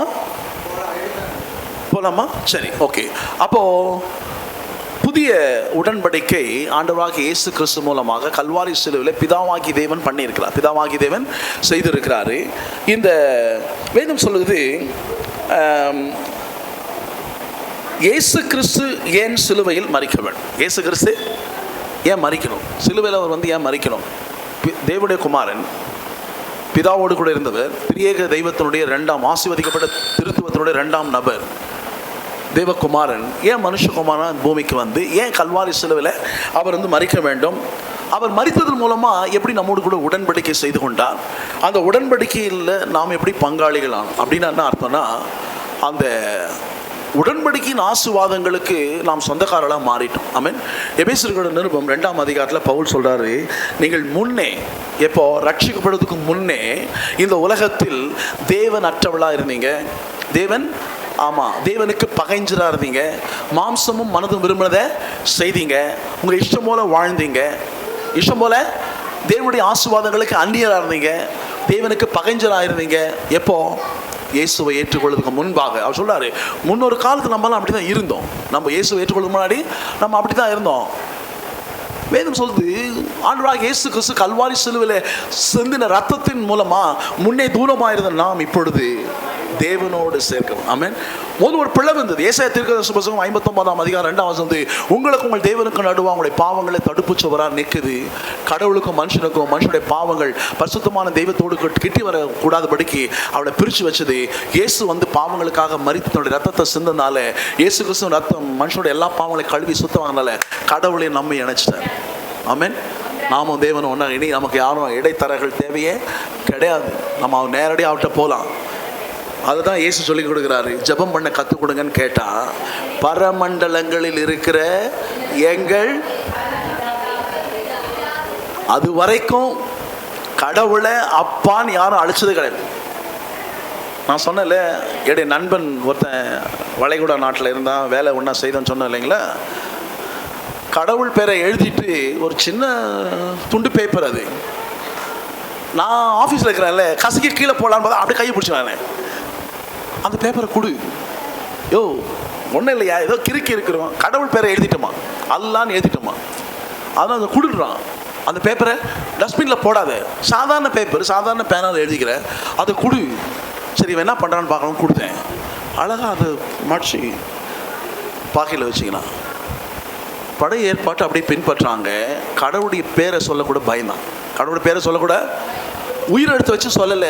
YHWH யாவே அப்படின்னு சொன்னால் நடுவில் உயிர் எழுத்து வரணும். AEIOU ஆங்கிலத்தில் உயிர் எழுத்து AEIOU உயிர் எழுத்து போட்டால் தான் அர்த்தம் வரும், இல்லைன்னா அர்த்தம் வராது. ஆனால் இஸ்ரவேல் மக்கள் அவங்க உயிர் எழுத்து யூஸ் பண்ண மாட்டாங்களாம். YHWH. மத்தேயு சுவிசேஷத்தில் தேவன் அந்த வார்த்தையை அவங்க யூஸ் பண்ணவில்லை. தேவனுடைய ராஜ்யம் அப்படின்னு சொல்றதுக்கு பதிலாக பரலோக ராஜ்யம் சொல்லிக்கிறார் மத்தேயு. நிறைய இடங்களில் பரலோக ராஜ்யம், தேவன் கூட சொல்ல மாட்டாங்க, தேவனுடைய ராஜ்யம் தான் சொல்லணும். ஆனால் அவர் ஒரு மாற்று வார்த்தை கண்டுபிடிச்சு பரலோக ராஜ்யம். மத்தேயு சுவிசேஷம் பார்த்தீங்கன்னா தேவனுடைய ராஜ்யம் எங்கேயுமே இருக்காது, பரலோக ராஜ்யம். அவ்வளோ பயந்தாங்க பழைய ஏற்பாட்டில், அவ்வளோ பயந்தாங்க, தேவனுடைய பேரை சொல்றதுக்கே பயந்தாங்க. ஆனால் இப்போ இயேசுவை ஜபிக்கும்படி கற்றுக் கொடுங்கன்னு கேட்டால் சொன்னார், பரமண்டலங்கள் இருக்கிற எங்கள் பிதாவே. யாருடைய பிதா? உங்கள் பிதாவுன்னு சொன்னாரா? எங்கள் பிதா. யாரை சேர்த்துக்கினாரு? அவனையும் சேர்த்துக்கினாரு. இப்போ அவர் சொன்னார், உயிர் தெழுந்த பிறகு நீங்கள் போய் என் சகோதரருக்கு நான் உயிரோடு கூட எழுந்தேன்னு சொன்ன. என்ன சொன்னாருங்க? உயிர் தெழுந்த இயேசு என்ன சொன்னார்? என் சகோதரருக்கு போய் சொல். யாருக்கு சொன்னோம்? பயப்படுறீங்களே நீங்கள்? சிஷ்யங்கள் நண்பன்கிட்ட போய், நண்பன்னா நம்மள தான் நண்பன் அழைக்கிறாரு. ஆபிரகாம் என்ன சொன்னார்? சோதோம் குமாராவை அழிக்க போகிறேன், அதை என் நண்பனாகி ஆபிரகாமுக்கு நான் மறைப்பேனோ, சொல்லாமல் மறைப்பேனோ. இப்போ நீங்களும் நானும் யாருங்க? நீங்களும் நானும் யாருங்க? வேதாம கல்லூரியில் பிரசங்கம் பண்ணும்படியாக வாய்ப்பு கொடுக்கப்படுது. ஒரு வாலிப பையன் வந்து அழகாக பிரசங்கம் பண்ணார். இந்த உலகத்தில் அற்புதமான ஒரு நண்பன் இருக்கிறான். அந்த நண்பன் ரொம்ப அன்புள்ளவன். அந்த நண்பன் உயிரே கொடுக்கிறவன் நமக்காக. அந்த நண்பன் வந்து அவனை போல் இந்த பூமியில் வேறு நண்பன் கிடையவே கிடையாது அப்படின்னு இந்த நண்பனை குறித்து முழுசுமாக சொல்லின்னு வந்தான். இந்த நண்பன் உங்களுக்கு கண்டிப்பாக வேணும், இந்த நண்பனை நீங்கள் நண்பனாக பருத்து நீங்கள் கொடுத்து வைக்கணும் அப்படின்னு சொல்லி நண்பன் நண்பன் நண்பன் சொல்லி இயேசுவை குறித்து எல்லாவற்றையும் சொன்னான். ஆனால் இயேசு பேர் மட்டும் சொல்லலை. கடைசியாக சொன்னான், நான் உங்களுக்கு சொல்ல வந்த அந்த நண்பன் ஆண்டவராகிய இயேசு கிறிஸ்து. இந்த நண்பனை நீ நண்பனாக பெற்றுக்கொண்ட வாழ்க்கையில நல்லா இருக்கும்னு சொல்லி முடிச்சான். யார் நண்பன்? நண்பன் யாருன்னா அற்புதமான நண்பன் இயேசு கிறிஸ்து. வேதம் சொல்லுது, வேலைக்காரன் எஜமான் செய்கிறதை அறியான், நானும் உங்களை நண்பன் என்று அழைச்சேன்னு சொன்னால் என்னை குறித்து எல்லாத்தையும் நான் உங்களுக்கு சொல்கிறேன். ஆமென். என்னை குறித்த காரியம் உனக்கு மறைவாகவே இல்லை, நான் எல்லாத்தையும் உனக்கு சொல்கிறேன். எனக்கு அருமையான தெய்வ ஜனமே, நீங்களும் நானும் தேவனுடைய நண்பர்கள். ஆமென். அதில் எத்தனை பேருக்கு சந்தோஷம்? ஆமாம், எனக்கு சொல்லாமல் அவர் எதுவும் செய்தது கிடையாது. அவருடைய மூத்த, அது மட்டும் என்னுடைய மூத்த சகோதரன். ஆமென். அவருடைய மூத்த சகோதரன். அவர் ரெண்டாம் ஆதாம். அவர் முதல் ஆதாம் தோற்று போயிட்டான், ரெண்டாவது ஆதாம் ஜெயிச்சிட்டார். ஆமென். கடைசி ஆதாம், அவரை பற்றி சொல்லுது கடைசி ஆதாம். அவர் பிரதான ஆசாரியர், பாவமில்லாத பிரதான ஆசாரியர். நம்மை போல எல்லாவற்றையும் சோதிக்கப்பட்டு பாவமில்லாத பிரதான ஆசாரியர், நமக்காக பிதான் வந்து பாசத்தில் பரிந்து பேசி கொண்டிருக்கிற பிரதான பாவமில்லாத பிரதான ஆசாரியன், நம்முடைய பாவங்களுக்காக பரிதபிக்கக்கூடிய ஒரு பிரதான ஆசாரியன். எனக்கு அருமையான தேவ ஜனமே, கர்த்தர் மிகவும் நல்லவர். ஆமென். அப்போது நம்மோடு கூட ஒரு உடன்படிக்கை பண்ணியிருக்கிறாரு. வேதம் சொல்லுது, பாவத்தின் சம்பளம் மரணம். பாவம் செய்கிற ஆத்மா சாகவே சாகும். நான் பாவம் செய்து நான் தானே செத்து இருக்கணும். பாவம் செய்தது யாருங்க? பாவம் செய்து யாரு? நீங்கள் தான். யார் செத்து இருக்கணும்? நான் செத்து இருக்கணும், நீங்கள் செத்து இருக்கணும். ஆமாம். இப்போது இயேசு ஏன் சிலுவையில் மறிக்கணும் அப்படின்னு சொன்னால் பல காரணங்கள். இயேசு சிலுவையில் ஏன் மறிக்கணுன்றதுக்கு பல காரணங்கள். ஒரு சில காரணங்களை ஒருவேளை நீங்கள் வெள்ளிக்கிழமை கேட்டிருக்கலாம், இல்லை நீங்கள் இயேசு பேச 7 வார்த்தைகளை சிந்திச்சிங்களா? என்ன செய்தி உங்கள் சர்ச்சில்? புனித வெள்ளிக்கு என்னங்க செய்தி? நீங்கள் யாராவது பேசுனீங்களா? நீங்கள் பேசுறீங்களா? என்ன வார்த்தை பேசுகிறீங்க? Very good. எத்தனாவது வார்த்தை அது? முதல் வார்த்தை. Very good. Okay, praise the Lord.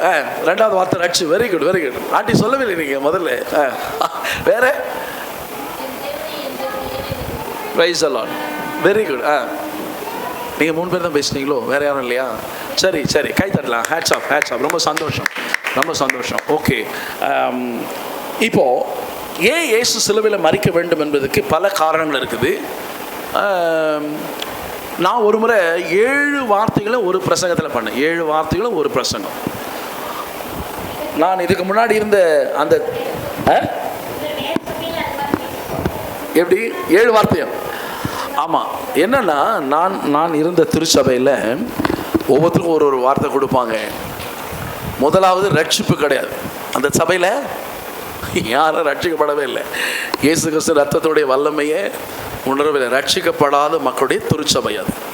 அதில் நான் தான் பேசுவேன்னு சண்டை போடுற ஆட்கள், பதவியில் இருக்கிறதுக்காக வேறு வழியே இல்லை, இவர் பேசி தான் ஆகணும்.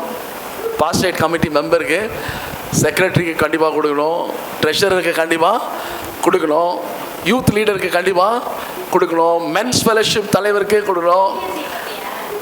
அது சொல்லக்கூடாது, நீங்களே புரிஞ்சுக்கணும். அடுத்தது விமென்ஸ் ஃபெலோஷிப் தலைவருக்கு ஒரு வார்த்தை பேசணும். அங்கே தான் வருது, அங்கே தான் வரேன். நீங்கள் ரொம்ப ஷார்ப்பாக இருக்கீங்க ஆண்டி, அங்கே தான் வரேன் நான். இப்போது ஒரு ப்ரொஃபஸருக்கு கொடுக்குறாங்க ஒரு வார்த்தை பேசணும்னு. அந்த ப்ரொஃபஸர் இவ்வளோ கட்டு பேப்பரோடு வந்து இறங்குறாரு. இவ்வளோ கட்டு பேப்பரோடு, அங்கெல்லாம் புல்பிட்டு மேலே இருக்கும், நம்ம கீழே உட்காந்து நல்லா தெரியும், இங்கே இருக்கோம். அவர் பிரசங்கம் பண்ண தெரியாது. அவருக்கு பிரசங்கம் பண்ண அவர் அதுக்கு அழைக்கப்படலை. ஆனால் பேசணும்னு விரும்புகிறாரு. என்ன பண்ணுறது, பதவியில் இருக்கிறாரு. இவர் என்ன பண்ணுறாருன்னா, 15 பேஜ் நான் படிச்சு தான் இறங்குவேன்றார். 15 பேஜையும் இந்த வருஷம் நான் சொன்னேன், எங்கள் திருச்சபையில், நான் ஒரு திருச்சபையிலேருந்து வரேன். அந்த திருச்சபையில் என்னை 26 வருஷமாக சிலுவையில் ஏற்றி இறக்குனாங்க. 3 மணி நேரம் தொங்க விட்டாங்க. நீங்கள்லாம் பாக்கியவான்கள், நீங்கள்லாம் மை பெயின் இஸ் யுவர் கெயின்னு சொல்ல. என்னுடைய வலி உங்களுக்கு லாபம். ஏன்னா நீங்கள் ரொம்ப கூலாக வந்து ஏசியில் உட்காந்து அதனுடைய வார்த்தையை சரியான விதத்தில் கேட்டுட்டு ஆனந்தப்பட்டு சந்தோஷப்பட்டு நீங்கள் போகிறீங்க. இல்லைனா பசி ஒரு பக்கம். எங்கள் அப்பா எல்லாம் பார்த்தீங்கன்னா, எங்கள் வீட்டில் வந்து எனக்கு கருத்து தெரிஞ்சதுலேருந்து வெள்ளிக்கிழமை அன்னைக்கு நாங்கள் எங்கள் அப்பா சிஎஸ்ஐ சர்ச் சேர்ந்தவர். அதனால் கிளிப்பொட்ட சாம்பார், ரைஸு கிளிப்பொட்ட சாம்பார் 12 மணிக்கு நாங்கள் சாப்பிட்ருவோம். எங்கள் வீட்டில் கஞ்சி துவையெல்லாம் கிடையாது. ஆனால் எங்களை சுற்றி கத்தோலிக்க மக்கள் இருந்தாங்க. நாங்கள் 12லேருந்து 3 மணிலும் சர்ச்சுக்கு போயிட்டு வந்த உடனே சுற்றி இருக்கிற 10 வீட்டிலேருந்து 10 விதமான கஞ்சி, 10 விதமான துவையல் வரும். நாங்கள் சாப்பாடும் சாப்பிட்டுட்டு போயிட்டு 3 மணிக்கு வந்து பிடிப்போம். மற்ற கஞ்சி ஒன்று ஒரு தேங்காய் போட்ட கஞ்சி, துவையல் வந்து தேங்காய் துவையல் வேறு, அப்புறம் விதவிதமாக இருக்கும்னு வச்சுக்கோங்களேன். ஆனால் இந்த 3 மணி நேரன்றது வந்து சேரில் உக்காந்து ஃபேன் கீழே சேரில் உட்காந்துக்கிற ஆளுக்கு இவ்வளோ கொடுமையாக இருக்கும்னா, சிலுவை ஏற்றவங்கள அவருக்கு எப்படி இருக்கும் யோசிச்சு பாருங்க அருமையானவர்கள். அப்போது நான் சொன்னேன், நாங்கள் இயேசு கிறிஸ்து ஒரு முறை தான் மரிச்சிருக்கிறார், ஒரு முறை அடக்கம் பண்ணப்படும், ஒரு முறை உயிரோடு திருப்பி அவர் சிலுவையில் அறையக்கூடாது. அவர் இப்பொழுது இங்கே இல்லை, சிங்காசனத்தில் இருக்கிறார். ஐ மீன் சிலுவையில் இருந்தவர் இப்போ சிங்காசனம் உட்காந்துக்கிறார். திருப்பி அவரை இறக்கி சிலுவையில் வைக்கக்கூடாது. திருப்பி அவரை இறக்கி சிலுவையில் ஏறுகிறான் அப்படி அளவேன். தள்ளாடி தவழ்ந்து களை போடு என் நேச குருசை சுமந்து, எல்லாம் அழுது வடைய வேண்டியது. 3 மணி நேரம் ஒரே ஒப்பாரி. 3 மணி நேரம் அவர் எப்போ சிங்காசனம் போய் உட்காண்டாரியா, அவர் பார்க்க எப்படி இருக்கும், இதெல்லாம் பார்க்குறாரு, அவருக்கு எப்படி இருக்கும் யோசிச்சு பாருங்க. எப்படி இருக்கும் நீங்கள் சொல்லுங்களேன். இந்த மாதிரி ஒப்பாரி வச்சா தலையிலே ஆச்சுவார் ஆண்டு. இதெல்லாம் இவ்வளோ பெரிய பைபிளை கையில் கொடுத்து, இவ்வளோ பெரிய சர்ச்சை கொடுத்து, இவ்வளோ பெரிய வெளிப்பாடுகளை கொடுத்து இதெல்லாம் இது என்ன தான் பண்ணுது, இதுக்கு எல்லாம் என்ன படிப்பு. ஒருத்தர் வந்து ஒரு காலேஜுக்கு ப்ரொஃபஸர், முதல்வர் அவர், இன்னொருத்தர் டாக்டர், இன்னொருத்தர் என்ஜினியர், இன்னொருத்தர் சமுதாயத்தில் பெரிய ஒரு தலைவர், ஐஏஎஸ் வருவாங்க. எங்கள் சர்ச்சுக்கு கலெக்டர் வருவார். எல்லாரும் என்ன பண்ணுறாங்க, நான் என்ன பண்ணுறது, நான் அழ சொல்லவே இல்லை. அப்புறம் எனக்கு ஒரு நாள் கண் திறக்கப்பட்டது. அப்புறம் ஒரு நாள் இயேசுவை நான் ஆண்டவர் ரட்சகமாக ஏற்றுக்கொண்டேன். அப்புறம் ஒரு நாள் நான் ஆண்டவரை சரியான விதத்தில் அவர் யாருன்னு எனக்கு தெரிஞ்சிச்சு. ஆமென். ஆண்டிலேருந்து அழுது கிடையாது, கஞ்சி குடிக்கிறது கிடையாது. வெள்ளிக்கிழமைனா எங்கள் அப்பா சாம்பார் சாதம் கொடுத்தாரு. நாங்கள் வெள்ளிக்கிழமைக்கு தான் பிரியாணி சாப்பிடும். பிரியாணியா? ஆமாம். என்ன இப்போ என்னய்யா ஆச்சு? எனக்கு பிரியாணி சாப்பிட்லையா? அவர் சிங்காசனில் உட்காந்துக்கிறாரு, ஆளுகை செய்து கொண்டிருக்கிறாரு, அரசாண்டு கொண்டிருக்காரு, சகலம் அவருடைய பாதங்களுக்கு கீழ்ப்படுத்தப்பட்டுக்குது. நான் பிரியாணி சாப்பிட்டா உனக்கு என்ன நோவுது? ஹலோ. அப்போது யோவான் 8:32 சொல்லுது, சத்தியத்தை அறிவீர்கள், சத்தியம் உங்களை விட. ஆமென். சத்தியம் உங்களை பிரேக் விட்டாங்க. பைபிள் காலேஜில் ஒரு பிரேக் விட்டாங்க. ஒரு தம்பி பெங்களூரில் ஆட்டோ ஓட்டியிருந்தவர் அங்கே இருக்கிற ஒரு சர்ச்சுக்கு போயிட்டு பைபிள் காலேஜ் படிக்கணும்னு ஆசை வந்து சென்னையில் பைபிள் காலேஜ் படிக்க வந்தார். இப்போ ஒரு செஷன் முடிஞ்சு ஒரு டீச்சர் வந்து டீச் பண்ணிட்டு போயிட்டாங்க. இப்போ பிரேக்கு 11லேருந்து 11:15 பிரேக்கு. இப்போ அந்த தம்பி வந்து என்கிட்ட சொன்னார், ஆஹா என்ன மாதிரி கிளாஸ் தெரியுமா, என்ன மாதிரி வசனம், எப்படி ஒரு வெளிப்பாடு. நான் கேட்டேன், எது? என்ன கேட்டேன்? ஏன்னா நான் டிரான்ஸ்லேட் பண்ணிக்கிறேன். ப்ரொஃபஸர் இங்கிலீஷில் சொல்லிக்கிறாங்க, நான் தமிழில் டிரான்ஸ்லேட் பண்ணிக்கிறேன். அவர் ஹெட்ஃபோன் போட்டு தமிழில் கேட்டுக்கிறார். நான் கேட்டேன், எதை பற்றி சொல்கிறீங்க? எம்ஓ ஸ்டேஷன் கேட்டாங்கல்ல இயேசுவை. யோ நீ என்ன வெளியூரா? நாங்கள் போய் துக்கமுகமாக போய்க்கிறான்னு கேட்குறேன். இங்கே நடந்தலாம் உனக்கு தெரியாதா? அநியாயமாக இயேசு சிலுவை அரைஞ்சி கொண்டுட்டாங்களே, உனக்கு தெரியாத? நீ வெளியூர் ஆளா? கோவம் வந்துச்சு அந்த எம்மாவூர் போன ஸ்டேஷங்களுக்கு. எதை பற்றின்னு கேட்டார் ஆண்டவர். நசரேயனாகிய இயேசு குறித்து தான்ப்பா. நசரேயனாகிய இல்லை, இப்போ புதுசாகிற நீ இப்போ வந்து கேட்டுக்கிற யாரை பற்றிலாம் பற்றி இவ்வளோ கவலையாக இருக்கிறோம் நாங்கள், நீ போய் ஏன் கவலையாக்குறேன்னு கேட்குற? கோவம் வந்துச்சு எம்மாவூர் ஸ்டேஷனுக்கு. எதை பற்றி கவலைப்படுங்க? நசரேயனாகிய இயேசு குறித்து தான். அவரை தான் கொண்டு போய் சிலுவையில் அரைஞ்சிட்டாங்களா, அது தெரியாது உனக்கு அப்படின்னு கேட்டேன். அந்த மாதிரி நான் கேட்டேன், எதை பற்றின்னு கேட்டேன். அன்றைக்கி முக்கியமாக ஒரு ஒரு ஒரு ஒரு வெளிப்பாடு கிடச்சிருக்குது உங்களுக்கு. அதே உங்களுக்கு இது தெரியுமான்னு தெரியாது. பணக்காரனும் ஏழை லாசரும். பணக்காரனும் தெரியுமா உங்களுக்கு? தெரியுமா உங்களுக்கு? எங்கே இருக்குது? அதான் அவங்க எங்கே இருக்கிறாங்க பைபிளில்? லூக்காவில் வருது. Very good, super. அதுக்கப்புறம் ஞாபகம் இல்லை. அதுக்கப்புறம் நான் சொல்லிடுறேன், 16ஆம் அதிகாரம். இதெல்லாம் மேஜர் இதெல்லாம். ஆமாம், லாசரு ஐஸ்வர்யவான். இப்போ இதை பற்றி எடுத்துருக்குறாங்க அவங்க. லாசரை பற்றி ஐஸ்வர்யனை பற்றி எடுத்துருக்குறாங்க. ஆனால் இவர் வந்து சொல்கிறாரு, ரொம்ப சூப்பராக இருந்ததுங்கன்னா ரொம்ப நல்லா இருந்தது. நான் சொன்னேன், என்ன சொன்னாங்கன்னு கேட்டேன். ஒரு நிமிஷம் இருக்க, நான் போய் நோட்டு புக்கை பார்த்துட்டு வந்துடுறேன். என்ன யோ நோட்டெல்லாம் பார்க்கக்கூடாது. என்ன நல்லா இருந்தது அதை சொல்லு. என்ன நல்லா இருந்தது? சரி நான் சொல்கிறேன் உனக்கு என்ன நல்லா இருந்தது. ஐஸ்வர்யவானும் லாசரும் கொடுத்து பேசினாங்க. அந்த அந்த வேதாம் கல்லூரி ஆசிரியர் என்ன சொன்னாங்கன்னா, ஐஸ்வர்யவானும் லாசரை கொடுத்து பேசினாங்க. சரி என்ன தான் சொன்னாங்க? நோட் புக்கு பார்த்துட்டு வந்தார். யோ என்ன சொன்னாங்க? இப்போ சூப்பர்னு சொன்ன இல்லை, என்ன சொன்னாங்க சொல்லு. இப்போ தான் நான் முடிச்சுட்டு வரேன். என்ன சொன்னாங்க? சரி நான் சொன்னேன், சரி உனக்கு மறந்துடுச்சு.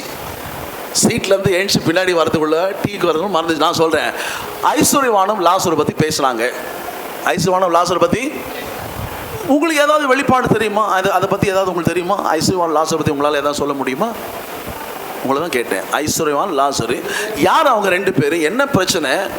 எதுக்கு அவங்கள பற்றி சொன்னாங்க? ஏன் அவங்கள பற்றி சொன்னாங்க? என்ன தெரியும் உங்களுக்கு?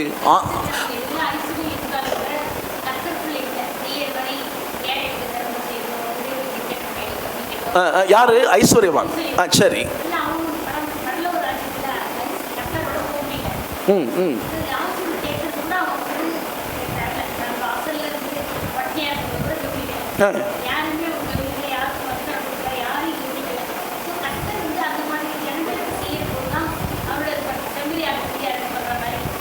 செம்மறியாடு வெள்ளையாடு எங்க சொல்றாங்க? யாரு?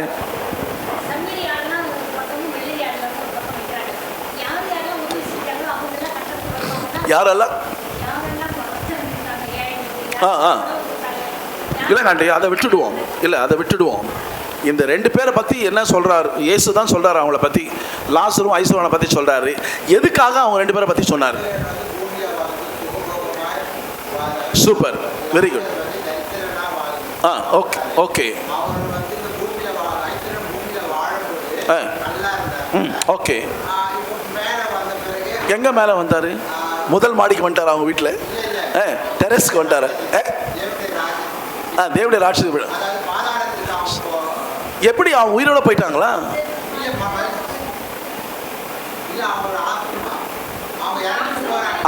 அதான் முக்கியம். இறந்துட்டாங்க, ரெண்டு பேருமே இறந்துட்டாங்க. ஓகே. யாரு ரெண்டு பேருமே போயிட்டாங்களா? சரி சரி. எங்கேருந்து பார்க்குறாரு? ஓகே. இல்லை, ஆண்டி சொல்றது கரெக்டு. ஒருத்தர், அதாவது லாசரு ஆபிரகாம் மடிக்கு போயிட்டான், இந்த ஐஸ்வர்யவான் எங்கே போயிட்டான்? பாதாளத்துக்கு போயிட்டான். ஓகே. என்ன தண்ணி கேட்டான் அவன்?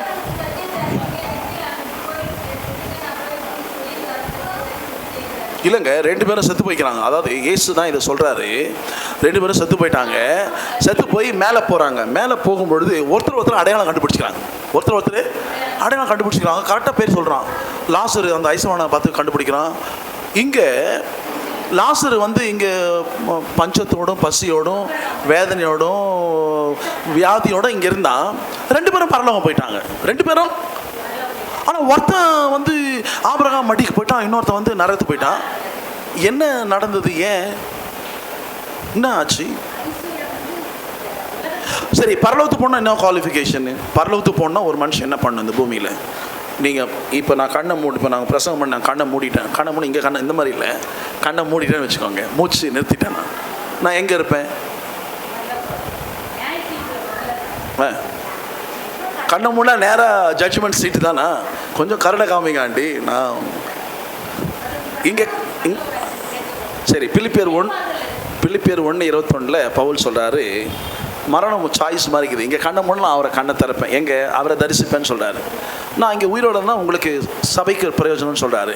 இயேசு தான் முக்கியமாக என்ன பார்க்கணுன்னா, இயேசு தான் இந்த ஓமையை சொல்கிறாரு, வேணும்னு சொல்கிறாரு. மரணத்துக்கு பின்பு ஒரு வாழ்க்கை இருக்குதுன்னு சொல்கிறார். மரணத்துக்கு பின்பு ஒரு வாழ்க்கை இருக்குது.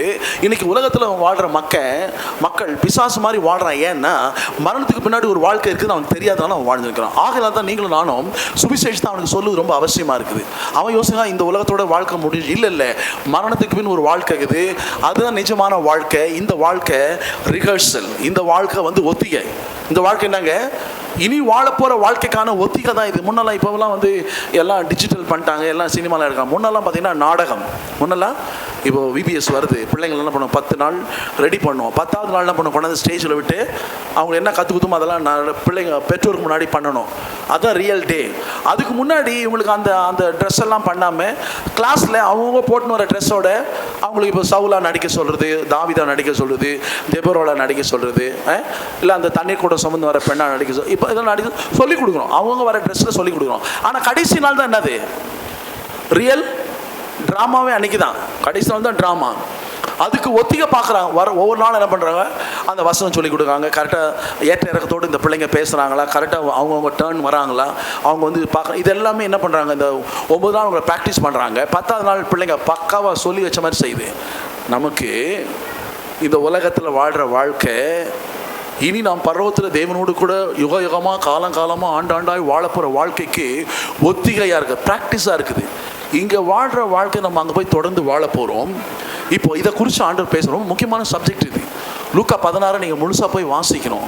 இப்போது அந்த டீச்சர் சொல்லி கொடுத்தாங்க, 2 பேரும் விசுவாசித்தாங்க. 2 பேரும் ஐஸ்வர்யமான விசுவாசித்தான், லாசரும் விசுவாசித்தான். லாசர் என்ன விசுவாசான்னு சொன்னால், நான் இயேசுவை ஆண்டவரும் ரட்சகருமாக ஏற்றுக்கொண்டான். மரித்த உடனே பரலோகம் போயிட்டான். மரித்த உடனே பரலோகம் போயிட்டான். என்ன விசுவாசிக்கலன்னு சொன்னால், அவன் இந்த பூமியில் உயிரோடு இருக்கும் பொழுதே அவன் ஐஸ்வர்யமான வாழலான்றது அவன் விசுவாசி.